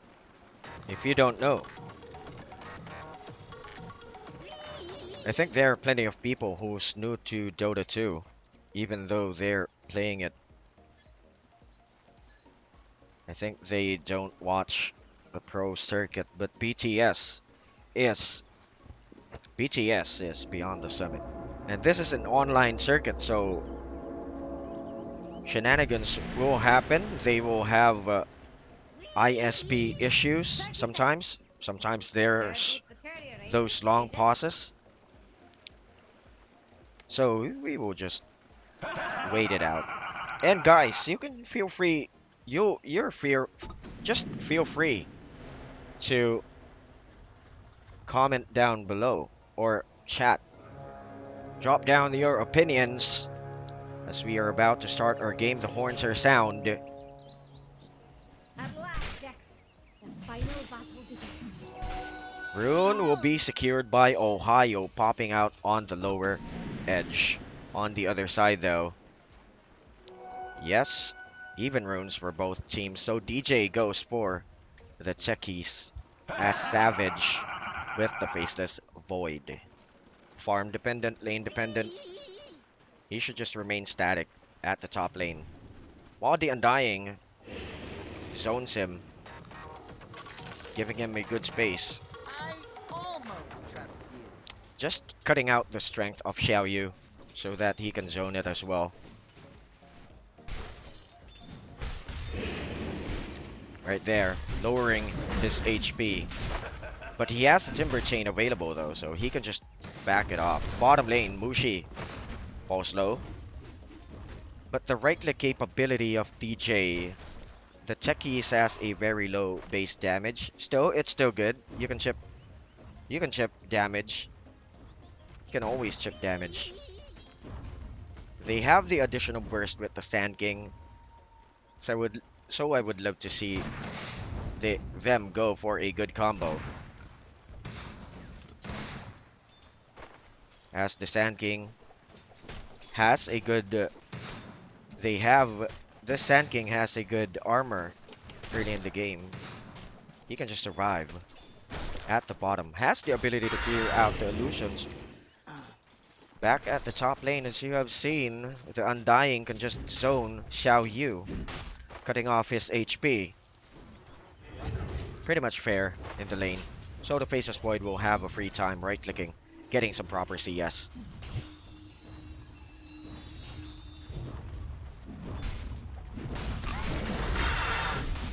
Xiaoyu takes over. Savage stuck in the cliff, and a good kill for Xiaoyu. Well, looking at the range, he was way too complacent at the bottom lane. Ice was popped down as well.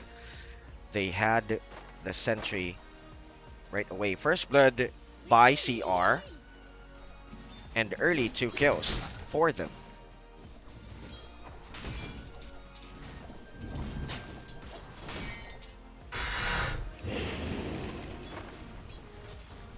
Back at the top. This is dangerous for Ice. Yes, they are going to be going for a combo. No follow, though. They should be really aware right now that there's a sentry ward at the bottom. And I can see no couriers going down. Let's just check out the Techies. He has no vision.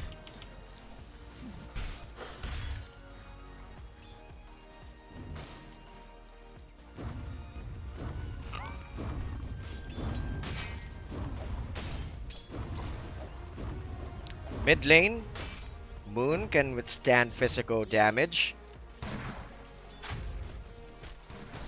but the GK has a magic burst with the Breathe Fire, so he will just max it out, the Breathe Fire and the Dragon's Blood. So both teams, both heroes at the mid can just sustain themselves.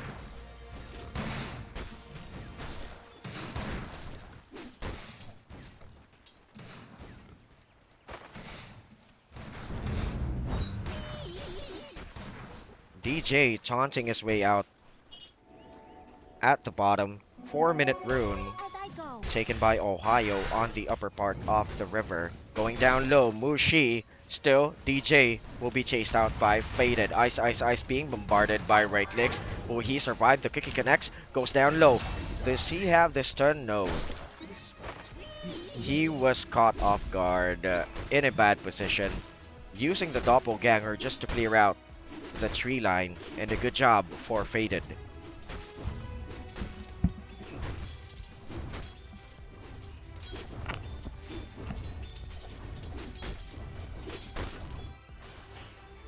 Top lane, both supports just slugging it out, chipping away damage.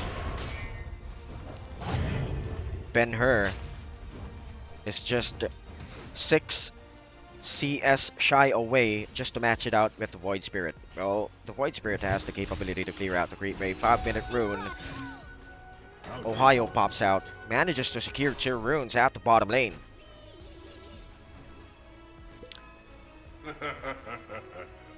It's still a good thing. Ben-Hur can just go onto the side camp, get some good gold. If he's having a hard time against the DK. This DK is self-sustaining. He has Dragon's Blood. He has the additional armor, so he can just survive.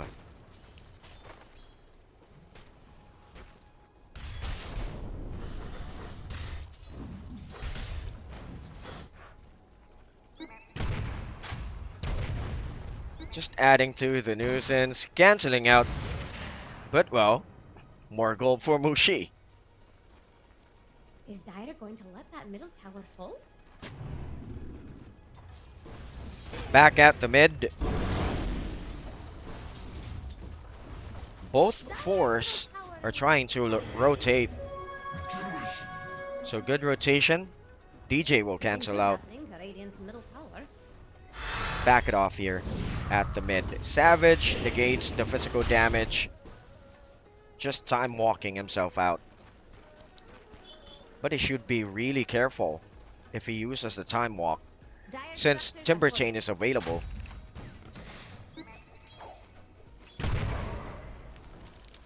Is Dire going to let that middle tower fall? DJ just canceling out the creep pull. Back at the mid rotation, Mushi goes for a cookie. It manages to connect, but Boom can just step out. They have the control. Goes for a right click. He will survive. He has the bottom.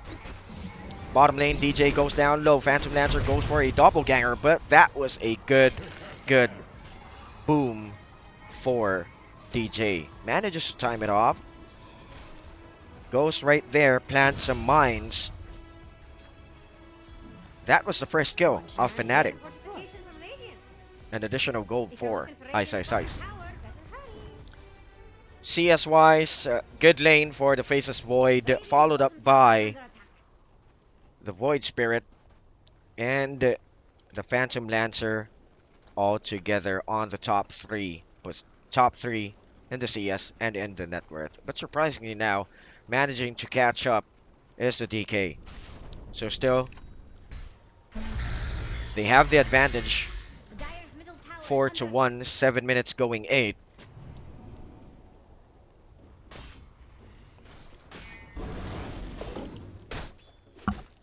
Bottom lane, yeah. Good lane for the Phantom Lancer as well. But they are going to be starting to rotate. Clearing out the creep wave.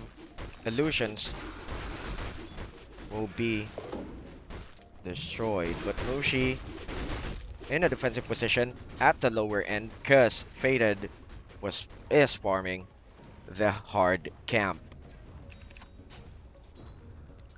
Let's go at the top lane, Mr. Spotter. Yeah. Right clicking. Still, Faceless Void really needs to farm. He went for the stat boot and 1 Wraith Band. So adding to his CS, he needs the Maelstrom.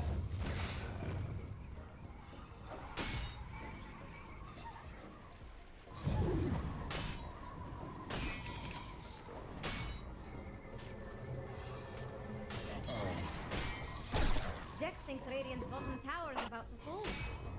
He's wrong. Ice preparing to launch an attack at the mid while DJ is contemplating what to do. I think he knows that there's a ward on that cliff. So probably not continue with aggression. Sand King though is going to be stuck in a bind. Sustainability on jabs on the back line, keeping Ice alive, so they can just walk it off. Bottom lane, Moon and Savage really having a hard time. Good use with the stat boot. That's the use of the stat boot. If you cast the skill,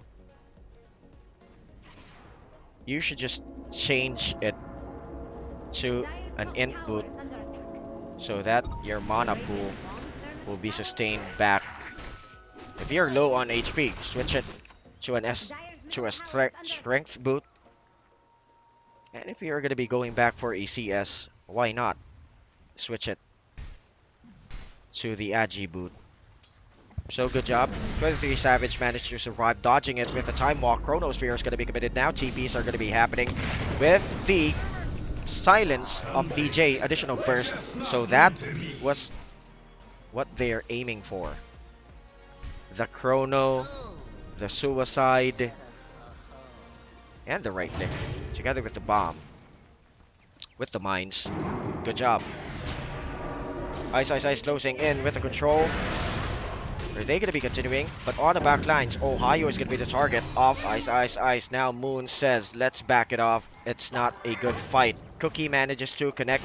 DJ just waiting for a proper time to go for a mine. Jabs closing in on the back, but Xiao Yu as well is going to be coming into the fray. The silence going to be hitting onto the Sand King, but Mortimer's Kisses manages to connect. Mushi just way far behind on the clash. Double damage rune was not successfully used. Still, they're going to be continuing with the ultimate on the other side. 3 down for CR. Good kills for FNATIC.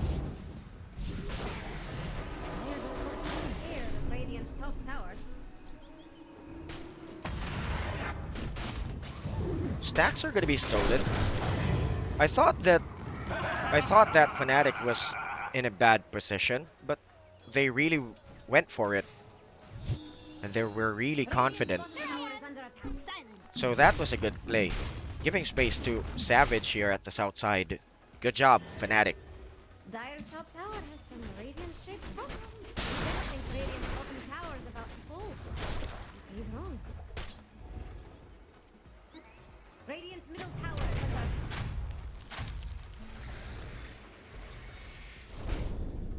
attack. FNATIC now plans to rotate down south. Ben-Hur spots up onto the Faceless Void.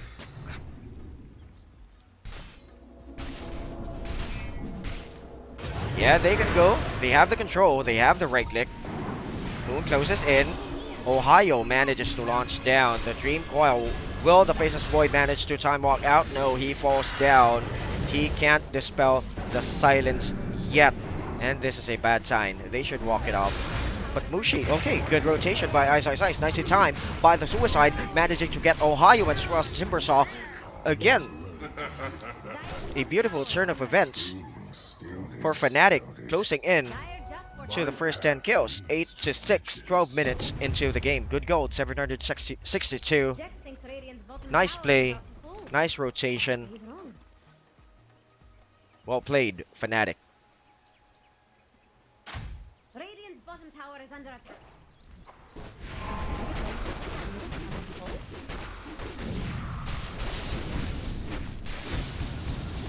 Did Radiant's bottom Okay, Chronosphere launched down. Will the bash be effective? No, faded. Oh boy, that was a good RNG gods. Blessed 23 Savage at the top lane. The Maelstrom was proc, and as well as the bash proc right away. Just burst strike down on that slope. Ice. Will just fall down. He should get the Guardian's Greaves if he wants to. But first, he will get the Spirit Vessel. Additional mobility, additional HP, Middle tower and is under that vessel is for the Timber Saw.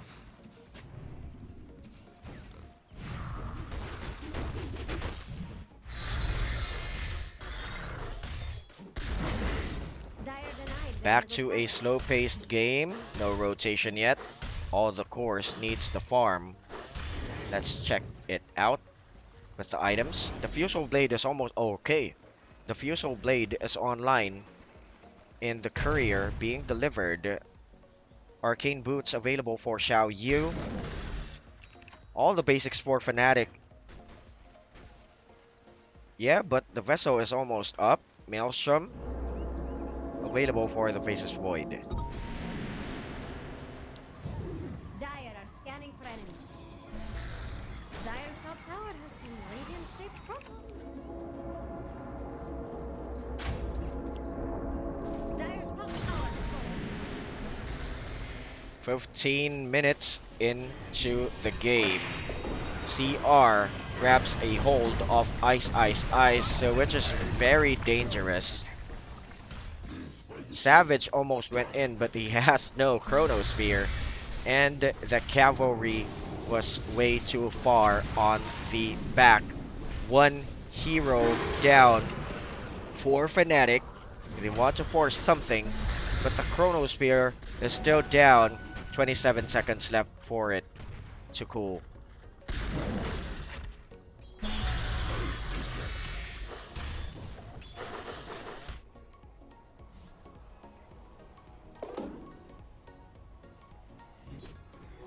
Time is money.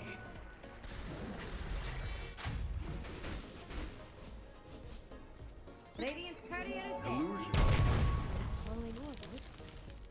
What's a good thing about this tech is it's he can clear out the illusion as well as he can cut off the creep wave. So plan A, plan B, they have the contingency plan. High ground defense, yes. They have the Sand King. And as well as the Undying. Just to remove the strength on the other side. DK and the Timber Saw. What they need right now is the BKB. They can force the issue, but the Techies now has the sustainability with a pipe. They can force this T2 bottom. They have the Chronosphere, or should they pick off this DK?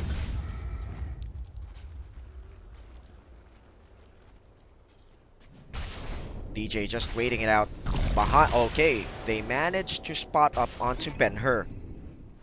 But will they continue? They are trying to get the attention of CR at the mid.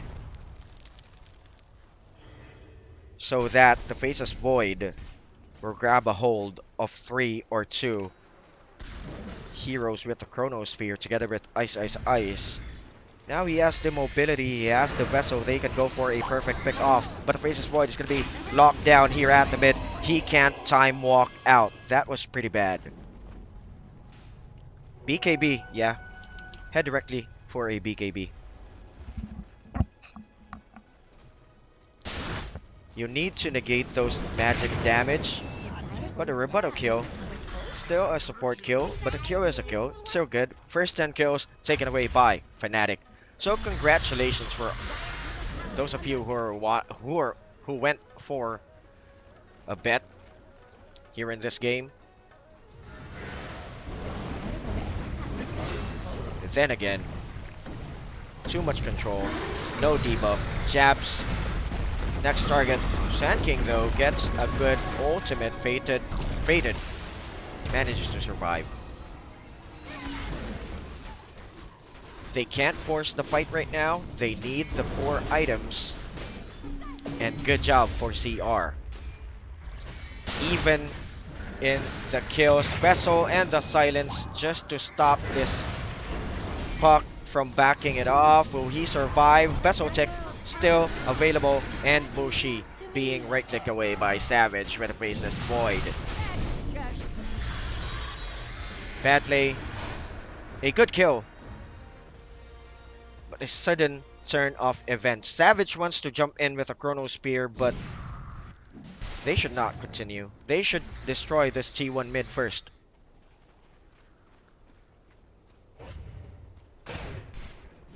And good gold once more for Fnatic. Back to a slow-paced game. Let's check out the items. Radiant's bottom tower is about to Faded fall. now. The Fusion Blade with the Yasha.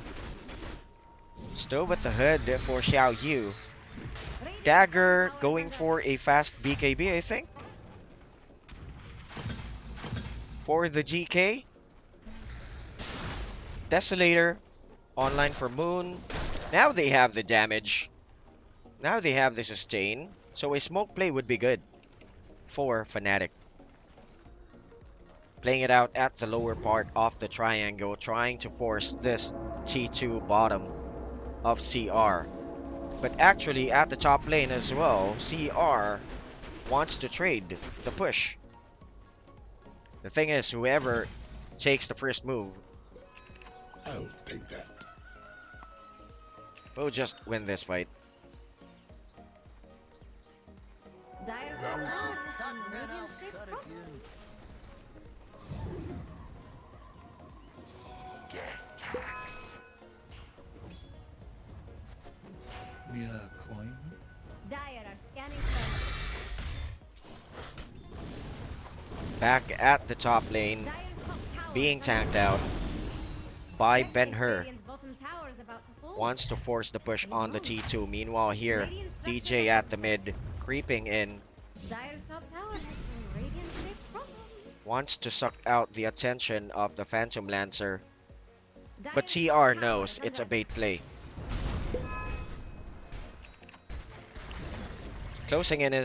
Closing in ice at the bottom. Oh boy. Run into a hard place. They spotted a position of Mushi with jabs and DJ on the high ground. Ice preparing to launch an attack, but he didn't hit the real Phantom Lancer, so he can just walk it off. And that was a good play. Now jumping right in is Moon. Will he continue? No, he will just step out Radiant's bottom tower has fallen. in this game. But the GK being targeted. Dire's top tower is under attack. Chronosphere available. Oh, nice jump in by Ohio. Still the sustain and the lockdown with the control. Good kill by 23 Savage. Now Ohio would be the favorable target, but Mushi is just right around the corner of the tree line. Additional control for Ice. Xiao Yu uses up the Yules for the additional, but 3 down. And a good T1 mid for Fnatic. Good play. That was an amazing performance by Fnatic. Nice patience. They were just too patient, waiting for the proper time.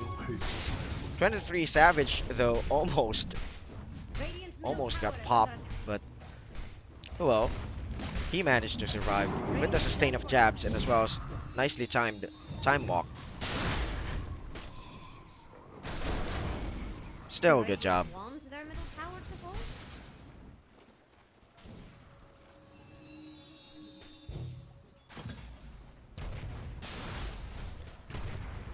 Bottom T2 is down for CR.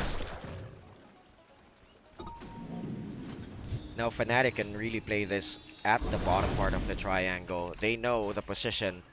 They now know the position of CR on the opposite side of the map.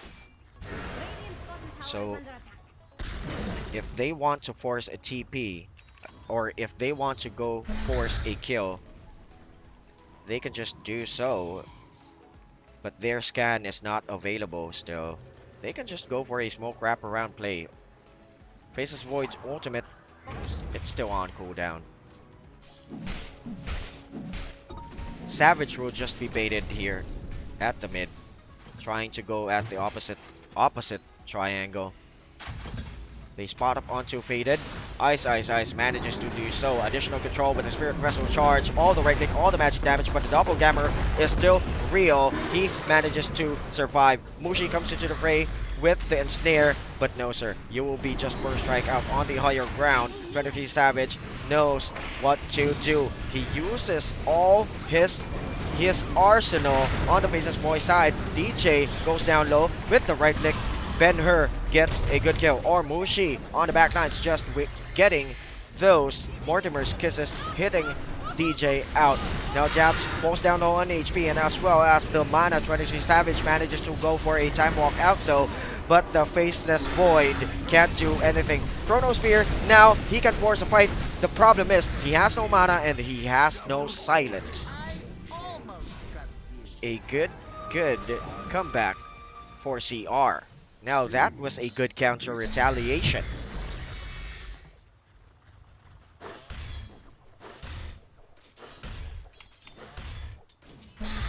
Good play.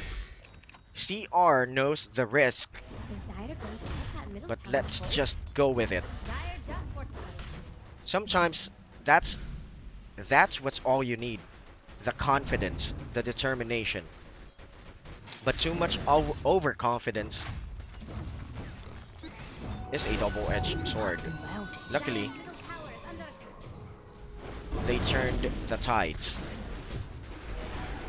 Killing.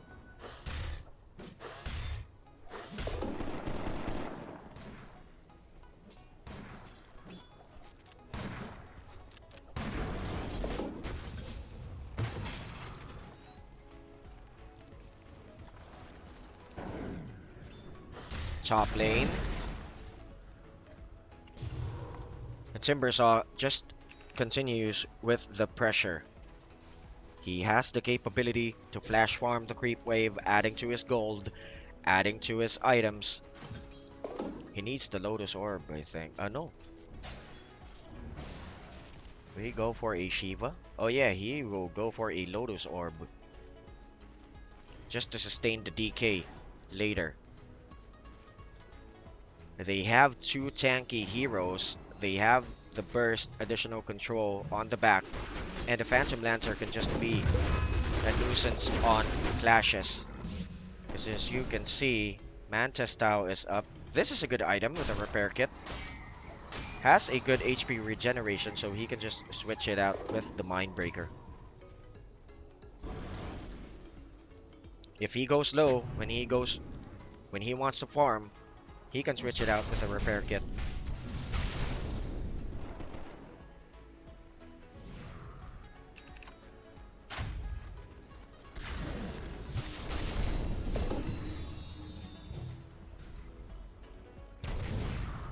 Back at the top part of the triangle, DJ's position. He's gonna be stuck in a bad spot, but Mushi at the mid was picked off. Now a smoke play, as Savage is going to be continuing with the farm. They can just force the push. They know the position of Fated, and he's going to be going for a Burrow Strike. Additional control with the Chronosphere. They didn't time it out properly. Will he die? Yes, thankfully he dies. So a trip to the pit, or are they going to be getting Ohio? No, they are going to be sliding into the pit. Timbersaw continues with the pressure at the top lane, and at the bottom lane, the DK right there trying to pop out the T1 bottom. This is a free Roche, but they should be very careful. Radiant's middle tower is under Timbersaw though has a very low damage, so they can just force the fight. Mortimer's kisses. Look at those HPs. They should back it off. Manages to catch up onto Ohio. No additional control. Ice, ice, ice. Forces the epicenter. He's still gonna be TPing out.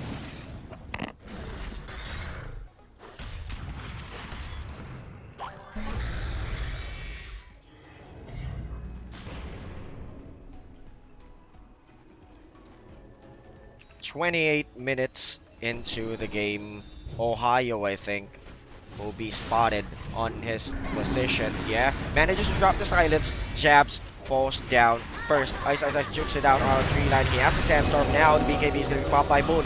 Moon No other teammate is present, but there you go. With the magic burst on the other side, DJ manages to grab a kill. BKB is still up for Savage. Time walk is available in about 2 seconds. Will he be able to survive? He can't debuff that one. He needs Samantha style. Aegis of Immortal was popped. Now he can just time walk. But the problem is, with the Mindbreaker and the burst, pretty bad. Dire don't look too scared of Radiant's top tower. Good play by CR. They can capitalize on those kills. The Faceless Void has no Chrono Spear. They can just take down the T2. Is Dire going to let that middle tower fall?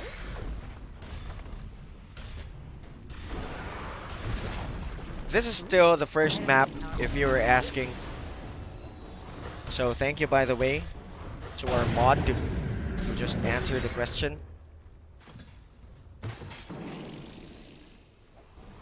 They force the T2 and they go for a reset. Get some gold. Get our core items. Oh. Moon low on HP though. Will they have a proper control? DJ was way too far away for a suicide dive.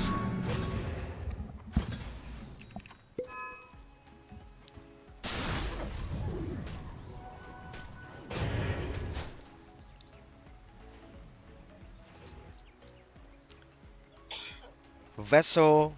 Oh, Ice wants to go for a Radiance. Additional item to clear out the illusions of a Phantom Lancer. As you can see, the Heart of Tarask is now available, and with Ben-Hur with the AC. Mushi getting there for a Greaves. Lotus Orb use available.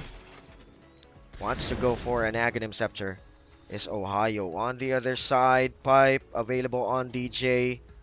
Going for a Radiance, as I've said earlier. Mjolnir now is up. BKB charge. How many seconds left for his BKB charge? 7 seconds left for a BKB charge on the Faceless Void.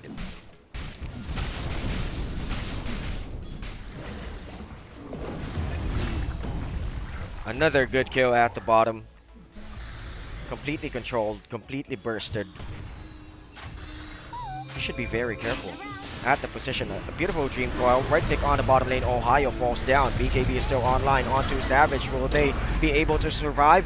Yes. Drops down the Chrono Spear. But the problem is DJ was popped down. Sustain on jabs on the other side. They want to target down Mushi on the other. And they get good epicenter from way on the back line. Xiao Yu wants to go for a Timber's Chain. BKB still burning. Faded is way too tanky, but the right click, additional control, additional burst will be okay. He falls down. Good counter retaliation for FNATIC. And Ohio is going to be the next target. 4 down, or it was a team wipe. The Timbersaw just bought back.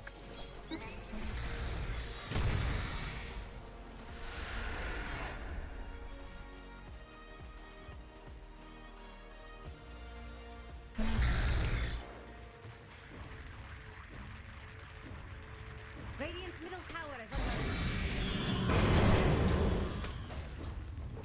Oh, they can just capitalize. They should force the push on the T3 just to bait out the buyback. But let's go with the objectives.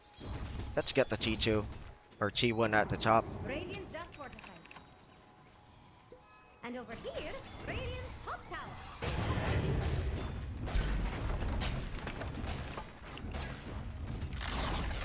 Radiant's top tower. T1 now pop. Wants to force the T2. Clears out the creep wave very easily. Ice is just waiting on the high ground. 15 seconds left for the epicenter. Now he dives right in with the DPS of the Sandstorm. Lotus Orb popped by Xiao Yu. He backs it off. Okay, he will back it off. 8 seconds left for Faded to come back. So they should go for a reset as well. Regarding the Roche, 2 minutes more left for it to respawn. Butterfly now in the hands of the Faceless Void. Additional right click, additional damage. you can see right there. And if you guys know, the more agi you have, the more armor you have.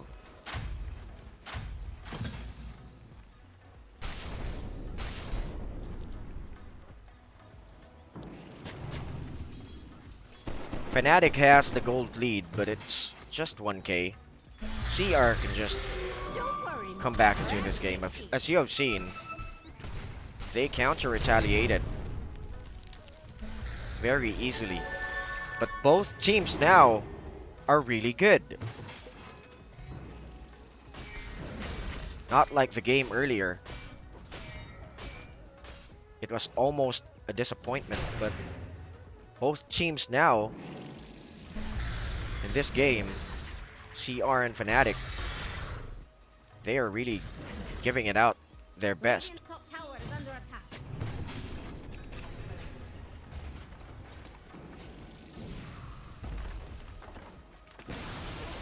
Radiant's top tower. T2, all the T2s of CR was completely knocked down at this time, 35 minutes.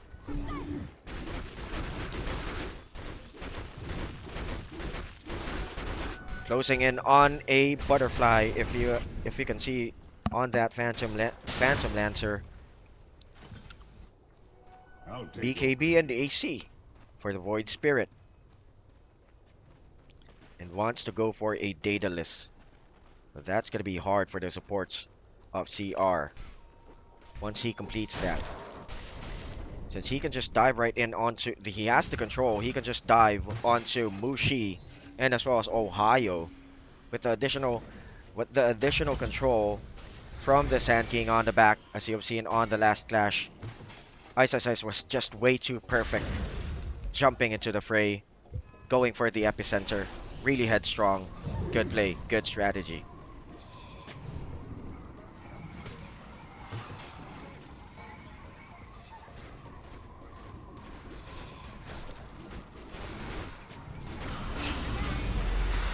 They managed to get a hold on Ice, and one down for FNATIC. Will they force the push? A good force staff out onto Ohio. Good play. Now popping in with the orb. Still 2 down. Phantom Lancer is out of the picture. And as well as, oh boy, Ohio was spotted. What's happening to Lyrical? Please. The camera angles are too bad. Good play. Now they can go into the pit. 30 seconds left for the Roche to respawn. Farm a bit, push a bit. The Techies has the vision on the Roche, so he will tell his teammates. Yeah, they will force the push. No buyback available for the Phantom Lancer. And look at the damage. They have the control. BKB is popped. But Ben-Hur has no dragon form available.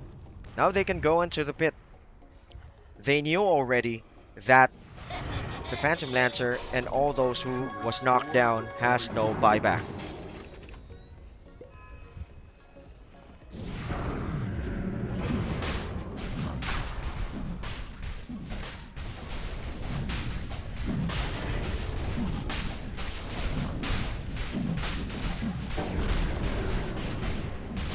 Second Roche with the chase.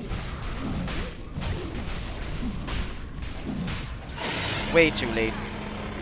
Way too late for CR to contest the Roche. Way too far as well. The control didn't manage to hit Ohio though. So nicely done.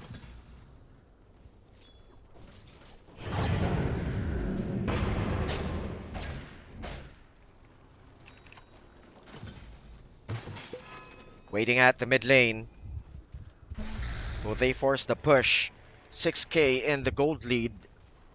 And look at that. 2 teams, as you have seen in this game. 2 teams are in good shape. All of them were just really doing their best. Showing some aggression. Going for some counter retaliation. Smoke play, wrap around at the bottom.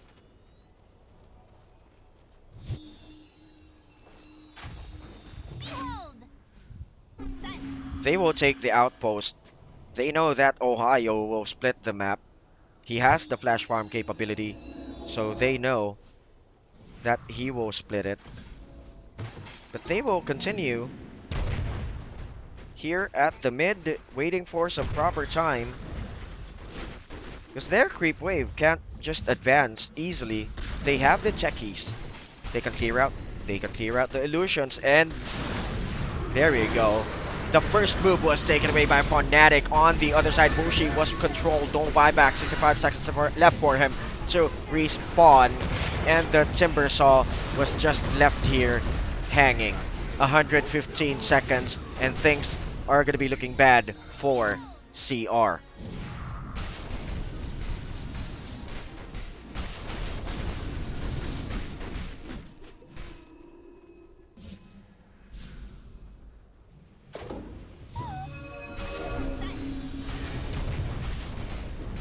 Possible T3, no defense for them. Now the Timbersaw has the buyback. He can just jump into the fray, but it will be very, very dangerous for him. Daggering in, Ben-Hur goes for a good Dragon Tail. Now this is the time for Xiao Yu to buy back. Ice goes down low. On the other side, the Suicide is going to be silencing out the CR crew, but the Slug continues. Right click, burst. Savage has the Aegis of Immortal. He can continue with the racks. They have the sustain on jabs on the lower ground. But they cancel their aggression. No mana available. It would have been good if mana was available on the Faceless Void. They could have just taken some good kills, and they could have just cleared out the set of rack at the mid.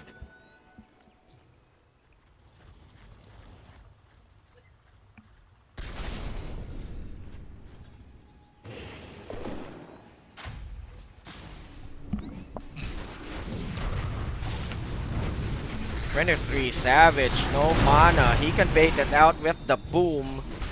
Almost dropped down. Instantly with the Lotus Orb on the Timbersaw. Well, he can just continue. He has the Aegis of Immortal. He can force things out. But on the backlines, Ben-Hur is being stuck in traffic here. Driving right in is going to be Ohio. But the stun, the control on the burst.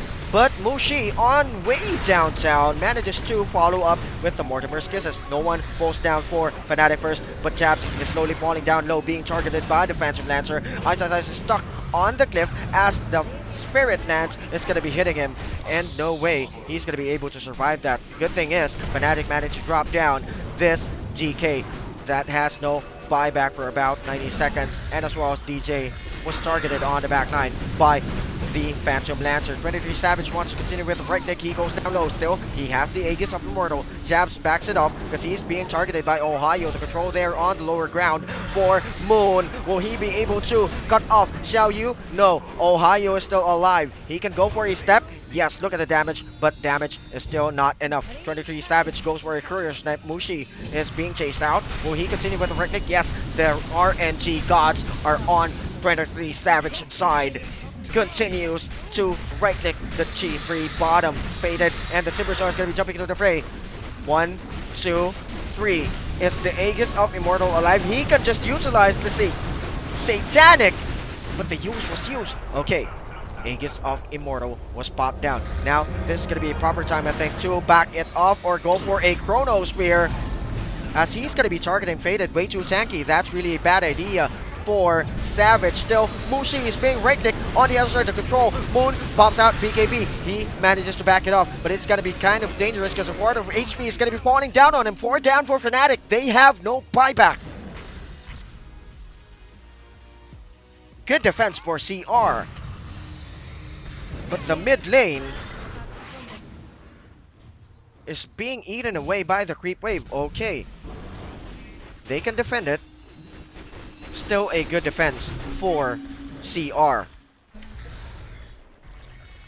What an intense action at the bottom. And a good play for Savage. Still not enough CR is still headstrong and still determined to win this game. And good job. Good job to them defending their base.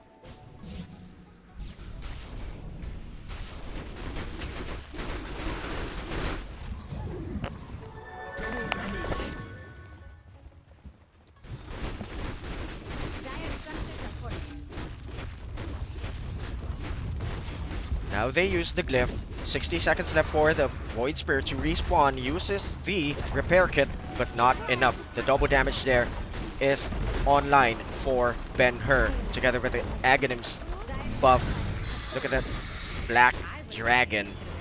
Just right-clicking. They can instantly destroy this tower. Double barrel strike and the decay on the back lines. Ice remains standing. They have the debuff. Control is going to be dangerous. Ohio pops out the orb. They want to force the fight. They want to force the issue. They can go for the GG push. 30 seconds left for the Void to respawn.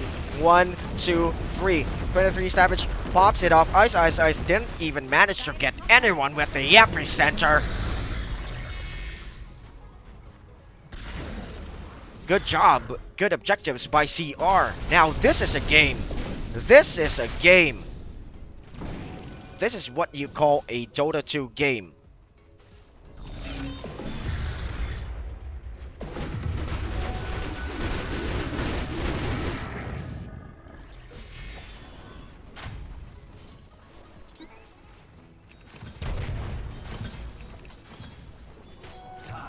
Good push by CR, capitalizing on the dragon form.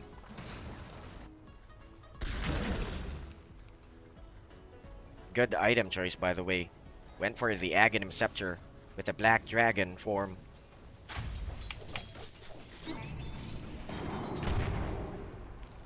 The damage was really good. He has the double damage as well. They just capitalized and utilized everything on their hand just to destroy and just to even things out. And look at that right now. With proper determination, with a good patience as well, they just showed FNATIC that you don't have any right to troll us with your draft.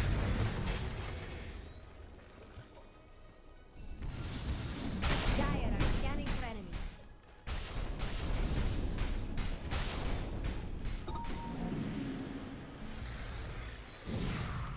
46 minutes into the game. And guys, by the way, this is a best of 3 match. So stay tuned here at the bootcamp.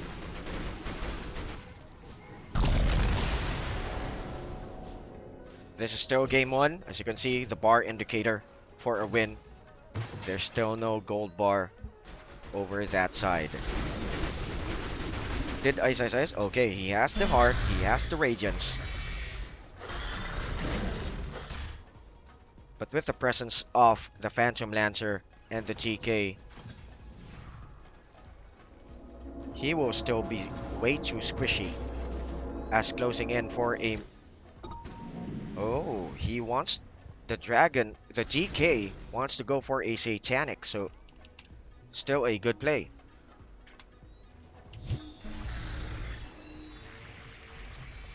That's what makes you a winner. Your adaptability into the game. You need to adapt and overcome in order to survive, and that's what CR mainly did. Capitalize on everything we have. Utilize everything we have, and we will get through this.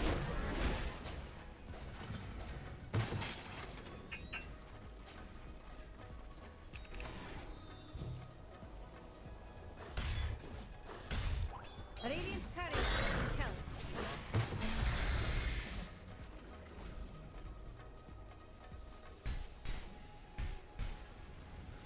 48 minutes. Both teams waiting for the Roche to respawn. 3, 2, 1, and there we go. It's up. They really want to continue and go get this one. The Phantom Lancer knows that the Roche is up.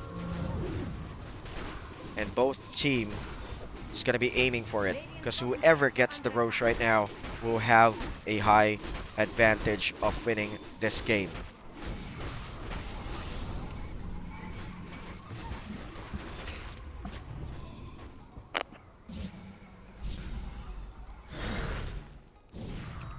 Timbersaw just putting in some pressure. Look at that. The right click is going to be real.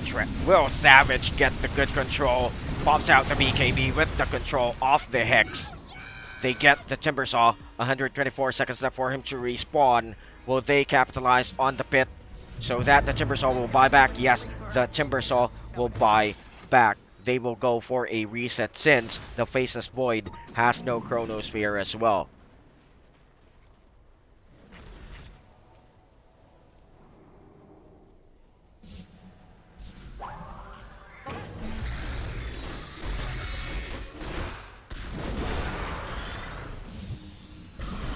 Wants to go in as Ben-Hur is going to be stuck in traffic. He's going to be stuck right away, but way too tanky. The damage is still not too big for FNATIC as the magic damage of Ice is just going to jumping right in with a critical strike. Good job by the Void Spirit. Moon manages to take a hold of the DK. As well as Mushi, now Faded goes down low, goes for a doppelganger. They managed to get the Phantom Lancer. Has the buyback though. They are going to be forcing them to buy back. That's why they're pushing at the mid. As you can see, after they saw the buyback, they will still push because it's a bait. No Elder Dragon form for the DK. If he buys back here, he will be not much of a use as jabs on the lower ground with the sustain, manages to dodge the damage. Moon just right clicking. Look at the damage. It's really, really good for FNATIC. Will they continue? Will they continue or not? Now is the time to go to a trip into the pit.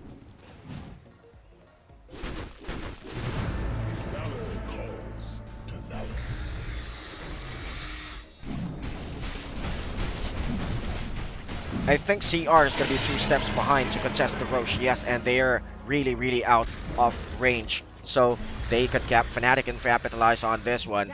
They should just wait out the crow. Oh yeah, 15 seconds away. They can go for a split. Just regroup. And again, let's go for a kill. We need the buybacks as well. Yeah, no buyback for the Faceless Void. 2,500 gold away. 6 minutes delay on the Phantom Lancer's buyback. The Void Spirit has the buyback. So majority of FNATIC has the buyback, and as well as on the other side for CR, but it's really going to be bad if the Phantom Lancer is going to be popped down. Because he has no buyback now closing in. He's going to be forced tapped out. Savage doesn't want to commit on the Chronosphere. Still a good job. Now forcing the issue. Grabs a hold of that. So DK is going to be the target on the other side. Mortimer's gets his additional damage for the Sand King. But it's not enough. Way too much. Still, Ben-Hur falls down. 134 seconds for him to respawn on the other side. Timbersaw Xiao Yu wants to continue with aggression. Sand King falls down. Ice has no buyback for about 100 seconds. But Savage is going to be continuing with the right click. They didn't know that that's not the real Phantom Lancer. Mushi bombarded by right clicks goes back into the fray. They still have the cheese. Void Spirit continues with right click. Savage as well with the additional speed. Are they going to be forcing it out? Additional control with the Hex. Ohio was just way too squishy for Savage, and this is starting to look like a murder. Murder! Will they continue? No. I think Savage should back up. He has the Satanic. He can't continue with the right click. He should just be really, really careful. He has the Aegis of Immortal. On the other side, though, the Void Spirit has no damage. What a complete turn of events as Savage continues with the right click. You shouldn't fight it out with Faded. He has the illusions, but there you go. Nicely timed with the Satanic. Look at that. He still wants to go for some more as Faded's being controlled. Doppelganger is going to be used just to save himself. Still, another control, another damage. BKB still gonna be popped out. Cookie manages to save Faded, and this is gonna be dangerous for the Void Spirit. Still, that was a good job on the other side. Savage managed to pop out the Timber Saw. Continues with the right click. He really wants to go for that right hook and left hook together with the uppercut. Savage is just way too savage at this point. Wants to go for the objectives. Look at that, 2 butterfly available. Dire's top barracks has fallen. Radiant's bottom barracks has fallen. Hope there weren't too many Good play. And Savage was really headstrong on that part. What an amazing Dota action right here, folks, between CR and FNATIC. This is a different ball game. Not like the game earlier. Now this is a Dota 2 game.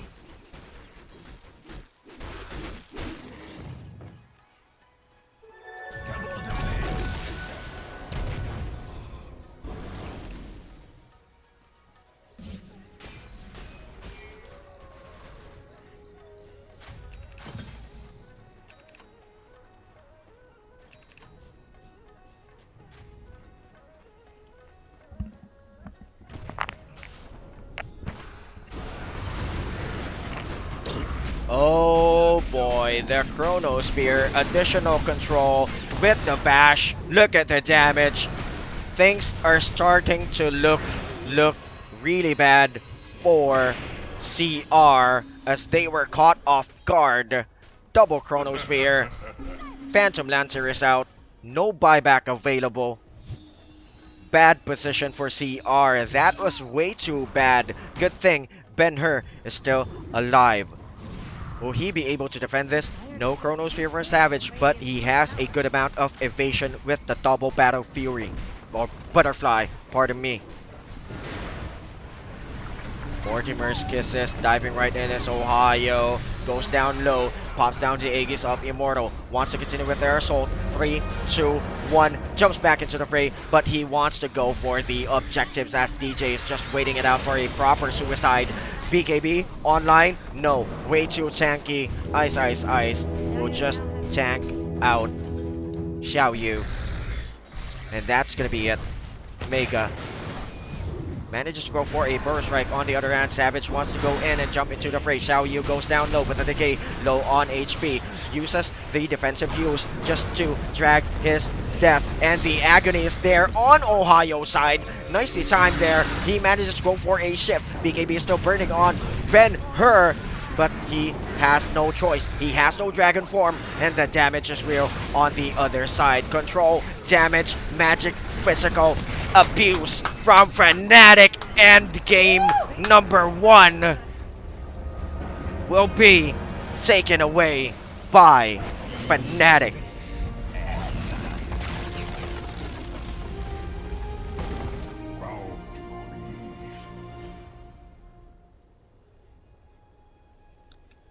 That was a good Dota 2 game. It stretched out 57 minutes. I didn't even feel the time burning down. Woo! That was really exciting. Now this is what you call a T1 team. This is a T1 team, guys. Good drafts, good strategy. CR was just retaliating against FNATIC. FNATIC went and had a strong start, but CR manages to come back mid into the game. And look at that, DJ with the Desolator and the Control together with the Moon Shard, just to add to that right click damage, just to remove the armor. And there you go. What a beautiful Dota 2 game, guys. So we are going to be going back after a short break. So stay tuned right here at the boot camp. Don't panic. I am Panic. We will be right back.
5 seconds.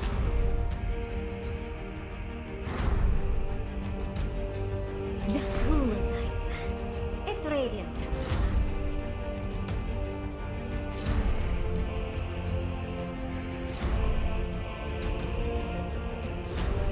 It's Dire's turn. It's Radiant's turn.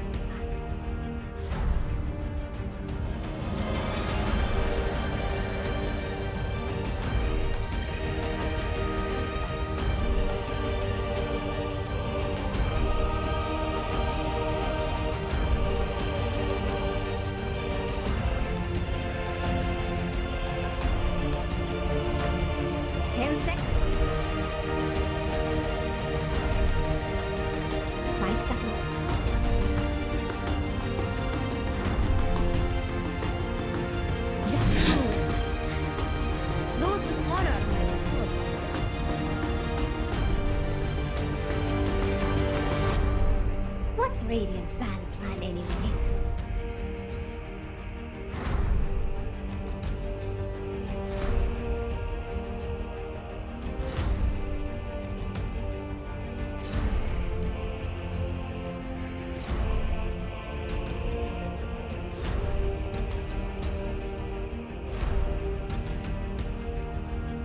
It's Dire's turn. Never attacked him.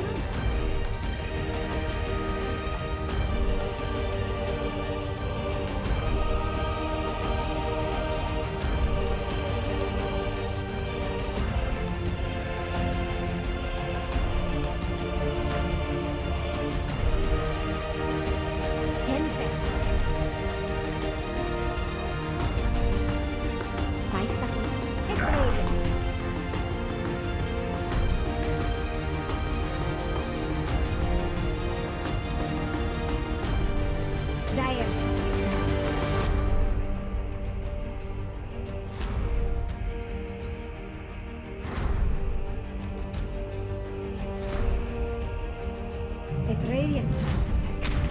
Yeehaw!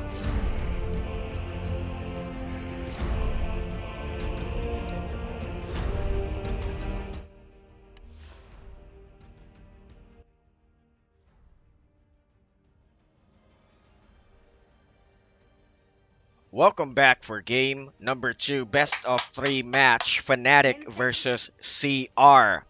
Is this gonna be a sweep, or 5 seconds. will this game go down the stretch? Feel free to comment down or chat your opinions down below on what you think, or who do you think is gonna be winning and who has the better draft. Don't panic, I am Panic. First draft for CR. We have the Snapfire. So Faceless Void, they can go for the Mars, go for a Legion Commander as well, or they can head out for a Faceless Void in this game. But let's just check out Fnatic's draft. Oracle is available. They can go for the Oracle Sustain. Yeah, they are going to be going for a Sustain, but they went for the IO.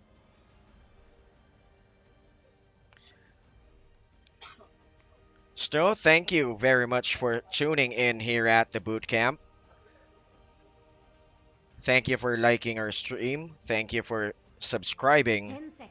And thank you for sharing this stream. If you want to as well, 5 seconds. you can donate through the super chat. We got people watching from all over the world earlier on. Now they will go for a gyrocopter. FNATIC. This could be a gyrocopter and an alchemist. This can be. They are trying to cancel out 10 the seconds. void draft with the gyrocopter. 5 seconds. And if this Snapfire, I think CR can go for a Faceless Void, but I doubt it that they will go for a Faceless Void. A Legion Commander would do. Underlord Mars or a Legion commander, but I don't know what they're thinking right now. Because all of the teams are not going for that repetitive draft trend when the circuit is still starting. They will now Just who will die? use their tricks on their sleeve. As I have said, they will go for the Mars instead of a Void. So there you go for their off lane. Fnatic is contemplating if they're going to be getting the Oracle just to add to the sustainability of the gyrocopter, and an Oracle is good for a 10 Mars seconds. as well. But knowing Fnatic, the way they draft, they are really 5 eccentric seconds. on their drafts. They use that experimental type of drafts. As you have seen in game one, they chose the techies as a position 4 with the Desolator and a Moon Shard as well. If you are new to Dota 2, What's Radiant's ban plan you anyway? will know who won game number 1 looking at this gold bar here at the upper right corner where I am hovering my mouse. So game number 1 was taken away by Fnatic, 10 and seconds. that was a hell of a game. It 5 was seconds. a really, really beautiful Dotes.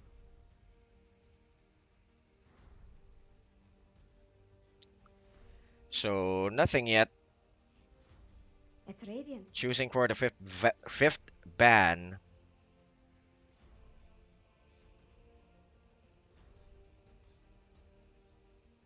If they want to go for an Oracle, they can go. They can do so. But it's gonna be way too squishy on the positioning, so yeah. I don't know about this. 10 seconds. 5 seconds. Yeah, if you will read all those comments there at the upper, all those chats up there at the upper part, you will know why Faded played for CR. It's Dire's turn to pick. Yeah, as you can see, Fnatic is really eccentric on their draft.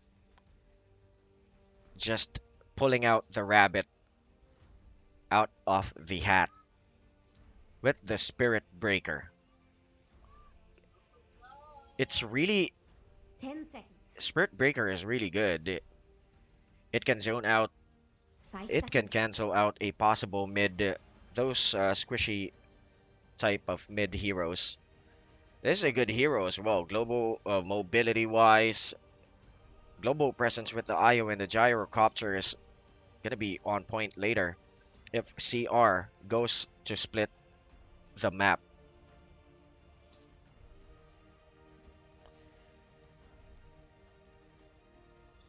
The thing is, this Spirit Breaker, I think, is gonna be It's Radiant's a turn. position 4. Clockwork. Good. Good draft. With the clockwork. Has the ability to close in onto the IO. With the battery assault, he will have a hard time to tether out. And they can utilize the Dire's spear pick now. of Mars as well. And as well as good synergy for his Snapfire. Once again, yes, the Spirit Breaker is going to be a support. And possibly this Dazzle will be in the hands of Ice, Ice, Ice.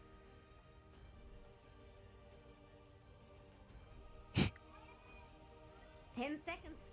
Yes, hello to all the viewers who's watching. Thank you for tuning in. 5 Don't forget to seconds. hit the thumbs up, subscribe onto our channel, and as well as share the stream. If you want to, you can feel free to donate on our channel. It has been a long time since we streamed back here at on our YouTube channel because we were flagged, but now we are back. And thank you very much for showing your support. Let's head out to the chat section. First, hello to all the viewers who's watching. Sheen, Sobat, Glenn, Farhan, Callan. What was the song? Oh yeah, there. There, at the bootcamp posted it. Choms, hello to you. Ember, Eugene, It's Radiant's turn tonight. and Kiefer. Phantom Lancer. Phantom Lancer for CR. It's still too bad to draft a Phantom Lancer. The gyrocopter with the Dazzle, they can clear out the illusions, but I think CR has no choice.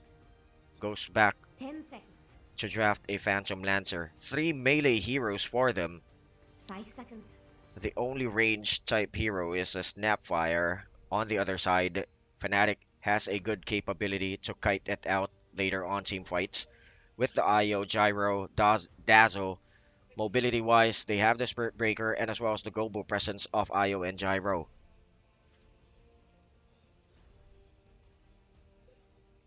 Let's just see what they have in store for us in this game.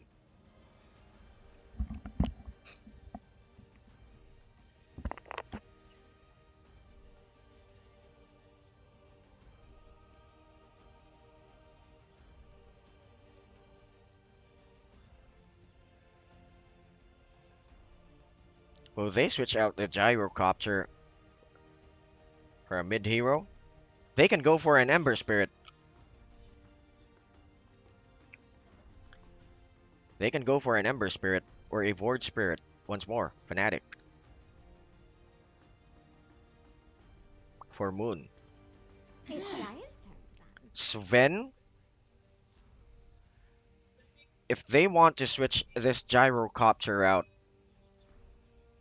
No, I doubt it that there's a Sven draft. It would be good for a Mars, but he can just be kited out with the Clockwork and the Snapfire combo. With the Cog and with the Mortimer's Kisses. 10 seconds. 5 seconds.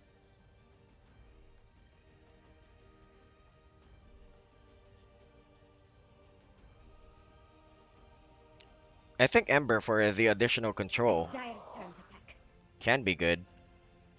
Sleight of Fist is good to clear out the creep waves and as well as the illusions of the Phantom Lancers. But guys, it's just my opinion. Feel free to comment or chat It's in the Radiant's comment turn to section. pick. Additional control with the puck. Again, Ohio, I think. Ohio, I think. Oh, but this is going to be going at the mid. So Ben-Hur, I think, is going to be taking away this puck.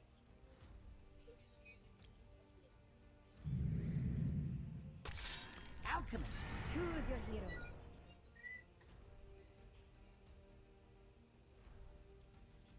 So we are all set.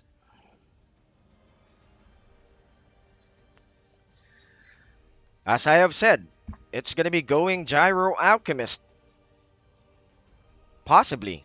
And it was really, really an Alchemist for the last draft of Fnatic. So Moon gets the Alchemist, Ice Ice Ice Dazzle, DJ, Spirit Breaker, Savage goes for a Gyrocopter, and Jabs with the IO. Ben-Hur, Puck, Faded, Phantom Lancer, Ohio, Clockwork, Xiao Yu, Mars, and Mushi with the Snapfire. So guys, don't forget to hit the thumbs up, subscribe onto our channel, share the stream. If you want to donate, use the super chat. And thank you very much. Don't panic, I am Panic. And let's head out into the live chat. Oh yeah, I didn't notice that, but thank you very much. Void Spirit is already banned. Muse, hello to you. Banksky, Loki, TASK, Watch Live Tournament PUBG. What's that? Oh yeah, PUBG. We stream PUBG as well on the Southeast, on the official PUBG page, Southeast Asia region. But due to the pandemic, the qualifier for the global was cancelled. And there you go. We are about to start. So place your bets who will get the first blood and as well as who will get the first 10 kills and who will win the game.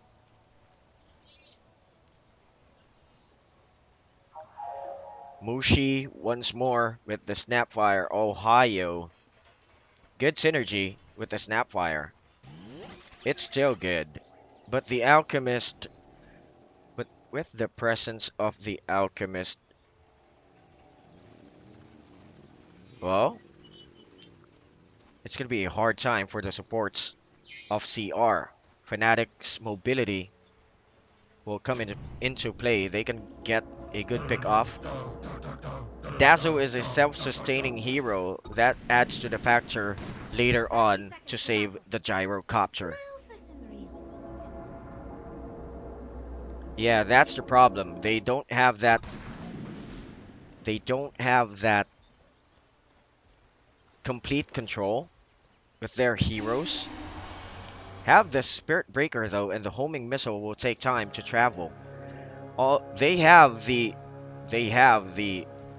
unstable concoction, but it's not going to be upgraded early in the game because, as we all know, the Alchemist needs the farm, the CS. It's really a lane dependent hero, and it's a good matchup here at the mid. Ben-Hur though has a good capability to flash farm the creep wave as well, so I think he will be just having a good time as well at the mid. He will not have a hard time on laning against the Alchemist. Good job blocking the creep wave. Static lane. First start.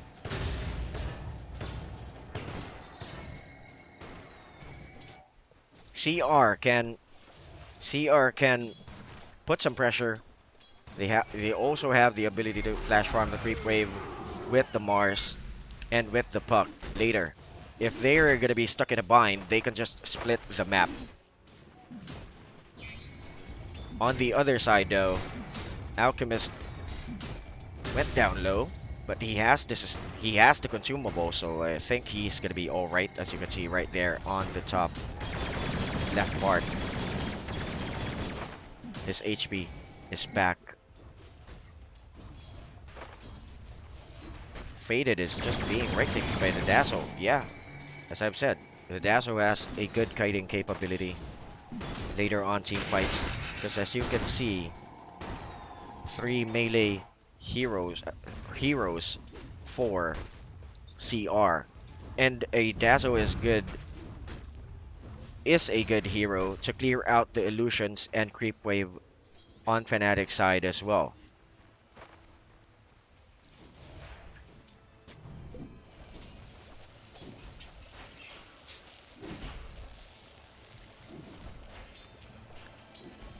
I don't think so that this is gonna be a... Oh, Fairy Fire popped out. Almost.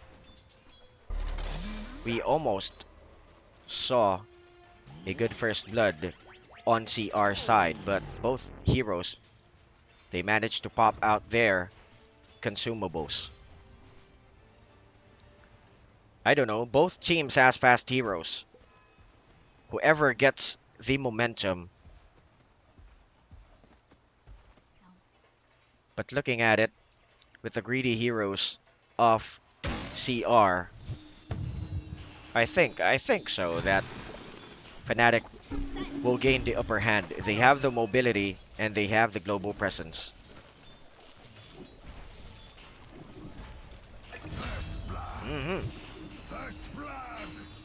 What's happening to Lyrical?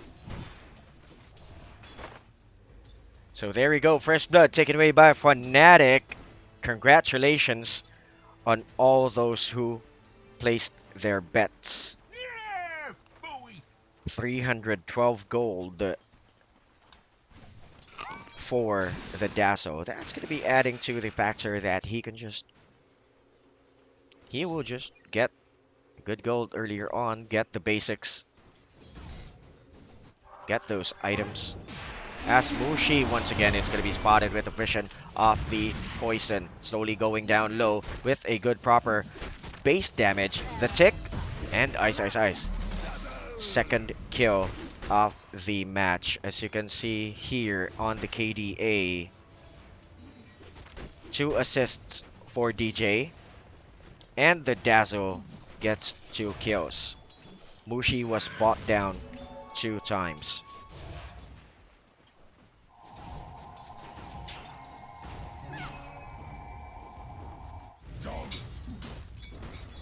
Bottom lane, Savage, CS, fairly good. He's top on the CS.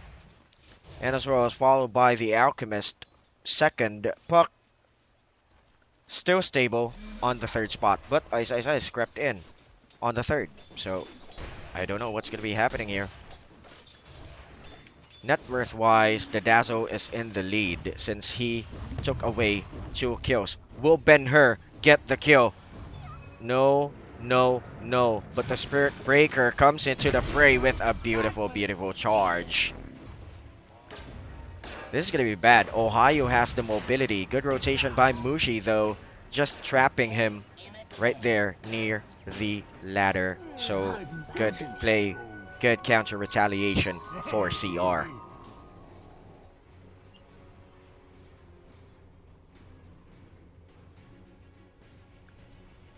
Five minutes into the game, 3 cores of FNATIC is in the lead in the net worth. The cookie is going to be connecting onto Ice Ice Ice. Good job by DJ knocking back the Phantom Lancer, but still, Ice Ice Ice falls down. Body block available.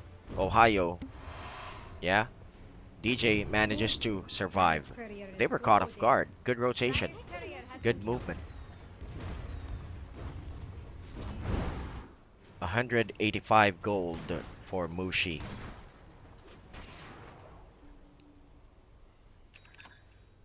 If you're looking for Radiant's It's bottom still tower, early. The Spirit Breaker has a good amount of damage here with 71. Spots up onto Mushi. Will he continue for the charge? But Ohio, on the other hand, spots up onto DJ. He will be stuck. No, the Roche hit Ohio. And this is going to be bad for DJ. 5 seconds left for another charge. He has no mana. He will not survive. Ice Ice Ice was way too far. He doesn't have the shallow grave as well. So, stay in the lane. Get the CS. It's still early. We will bounce back. Now even in the kills. 3 and 3. FNATIC versus CR. But the ultimate Puck comes into the fray. Still he falls down with the rocket barrage. Ben-Hur has the shift. Yes, he was able to drop down the IO and popping out of the orb behind the tree line. Savage gets a kill on the Mars. Still, that was a good kill for the gyrocopter. Not gonna happen. At the top part, faded. It's just being right click. This is bad. Look at his position on the net worth. He is down on the 5th spot together with the Mars on the 6th spot.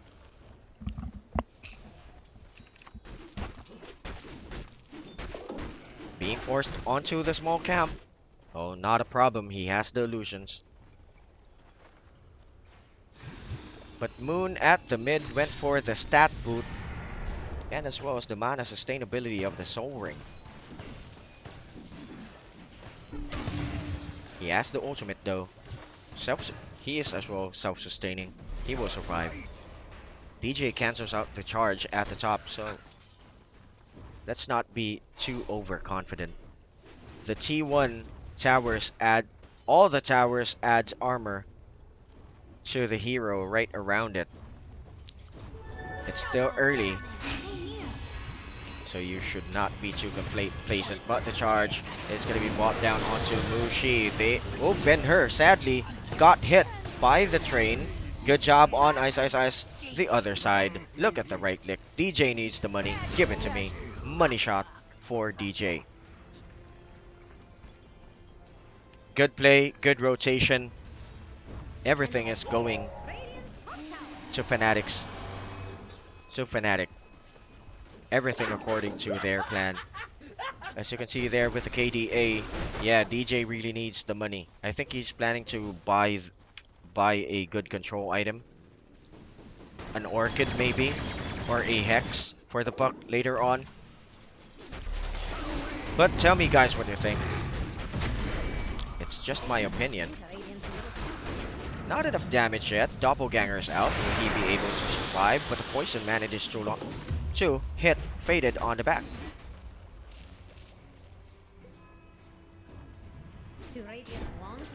Still the basics. Savage. Jabs manages to tether out. Good play. And right under the T1, Xiao Yu being bombarded by rocks. The TP was good. And that was a good response from the team.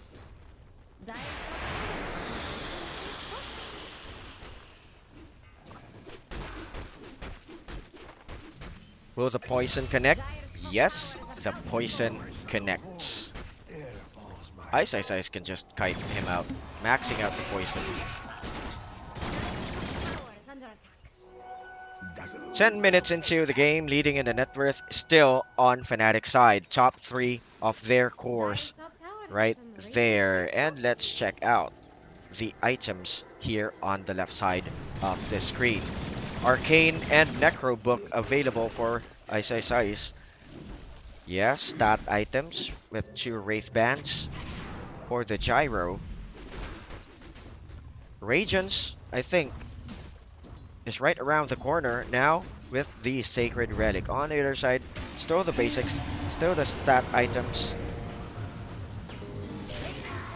And a good job for the Clockwork blocking out the charge of DJ. Ohio, nice play. They will capitalize on this one and push the T1 bottom.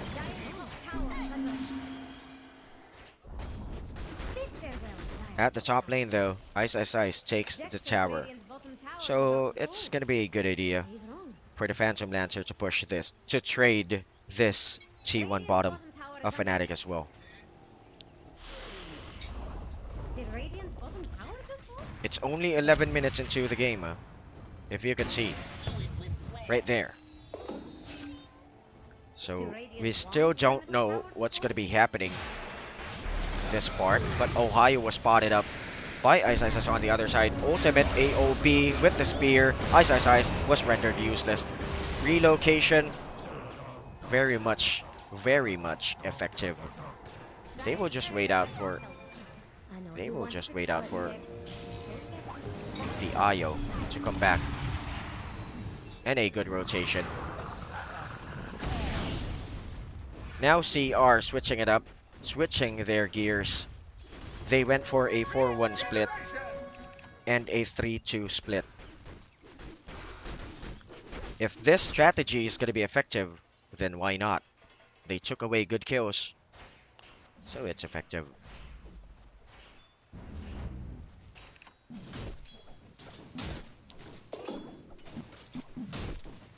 Xiao Yu is spacing himself out. Has the sustainability, he has 2 bracers. He can be tanky. It's still 12 minutes into the game. That adds to the factor of his magic resistance. But he's gonna be charged by DJ again, just completely annoying him. Oh, pump fakes the ultimate. DJ backs it off. I think the Gyro doesn't want that to happen. I need the farm. I need the items. Let's not force the issue. He went for a stat item. He has the drums. Another charge for DJ. Going at the south spot. cancels out his aggression. Ben-Hur is just right there. He has the Dream Coil. The Dream Coil can cancel out DJ if he will close in with the charge. Dyer's middle tower is having a bad day. 13 minutes. Still the basics now. They're going to be continuing with aggression. Relocation is going to be available. Gyrocopter comes into the fray. Ultimate. No need for the... Okay, we are going to be going for the ultimate, but Faded is going to be backing it off. No doppelganger available. Will they have a good lockdown? Doppelganger's out on the other side. They have the urn. DOT, another charge. First 10 kills taken by FNATIC. 8k gold lead. Just like that. Instant trip at the bottom side. And let's go back into the top lane. Another charge. Look at the mobility. Look at the global presence. Fast heroes. The gyrocopter stuck there on the tree line. Good spear.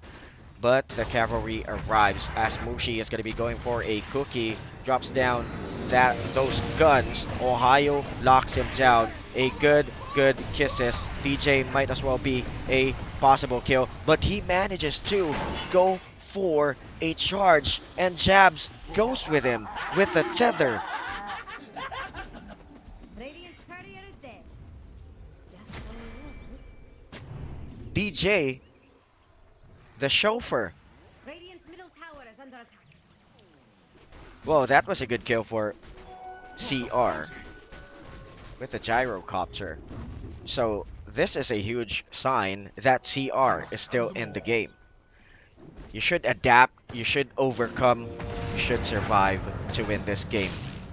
But yeah, good entrapment operation by Ohio down south.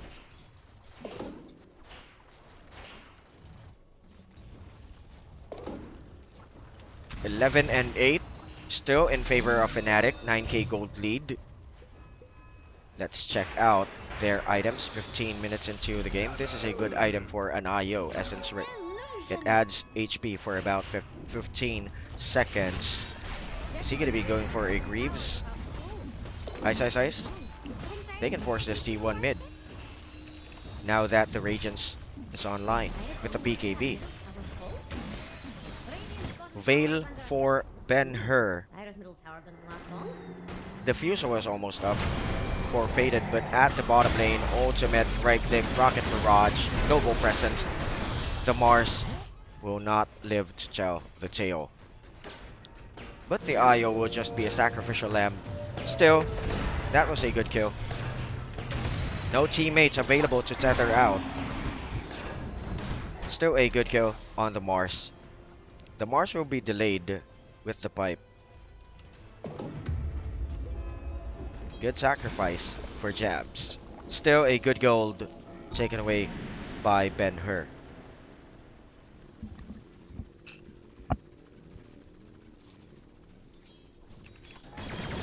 Bottom lane. We have a good hook shot with the Mortimer's Kisses. Savage falls down low. Rocket Barrage is available. He wants to fight it out. He manages to take one before he falls down. May you ride on nether zephyrs. Look at that. CR just going for a left hook when FNATIC goes for a right hook. You should just be patient. You should just be vigilant and be alert. We will get there. It's a good move by CR. AOB. Ben-Hur goes in with the rift, with the shift. BKB is going to be popped out. Moon manages to grab a good kill. Ben-Hur pops out on the other side. Look at the sustain on the back. They have the dazzle.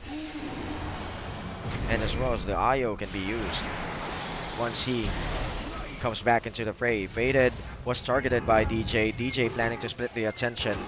Xiao Yu has no AOB. He just used it 5 seconds left for the IO to respawn. What a bad hook and 2 got hit on that unstable concoction while Savage goes in with the flak cannons, with the damage, with the burn. That was a good play by Fnatic. The rotation was good. DJ bought back though. Still a good job on CR. But slowly dictating this game is Fnatic. 12k gold lead. Currently 18 minutes into the game.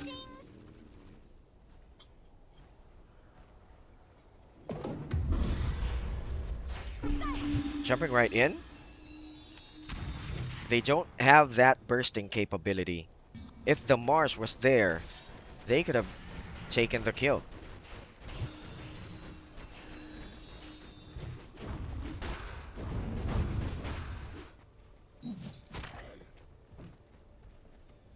"19 minutes. Let's check out their items.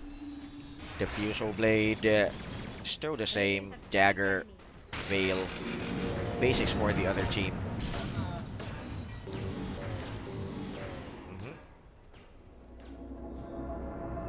DJ was trapped, but the cavalry was way too far. They don't want to force a fight. Let's just head into the pit.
Good block for Ohio.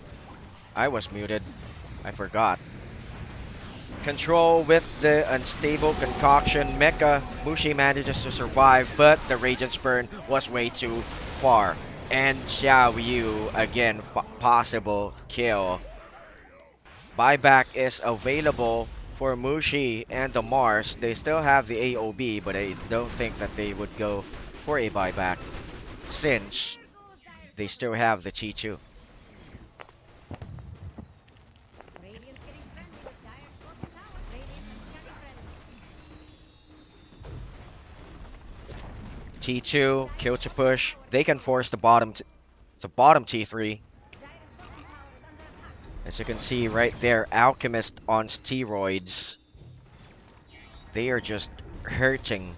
They are just hurting CR. On the backlines, Ohio is going to be spotted by DJ, but they're going to be continuing with their aggression here at the bottom lane. Mortimer's Kisses managed to pop down a little HP, but still really headstrong as Ohio jumps into the fray with the homing. What was he doing there? 3 down, 2 down. The buyback is going to be available. AOB's going to launch down the floor. Dazzle still survives on the backlines. Ready Savage with the BKB is still burning. He's still going to be alive as DJ is going to be saved by Ice on the other side. Another sustain from the Guardian's Greaves, but the control of the cookie, Mushi manages to do so. Ohio with the Radiant Burn. He's not going to be able to survive. Another buyback is going to be committed by Mars and as well as Mushi. Rampage given to Moon. Control on the other side. Right click is going to be real. Another Rampage. This is bad. Possible sweep. That was a possible. Now it's really possible. And the GG was dropped down by Faded 25 minutes into the game.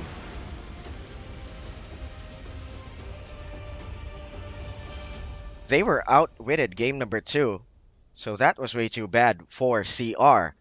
And FNATIC is going to be advancing in this circuit. Good sweep. Good push. Kill to push strategy. The 3-2 and the 4-1 split of CR almost worked out. But, well, that was all, folks. And by the way, thank you very much for watching and tuning in at the bootcamp. Don't panic, I am Panic, accompanied by our all-around producer, director, Mr. Jinda, and for our fellow casters, Kalima and Lois, to our PUBG casters as well, to Ans Dave and Owl Lee. That was the last series of the day, Beyond the Summit.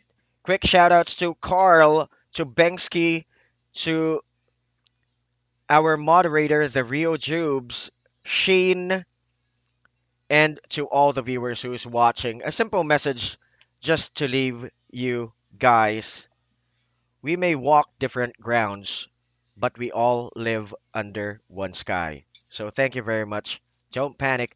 I am Panic. See you tomorrow for another Dota 2 action.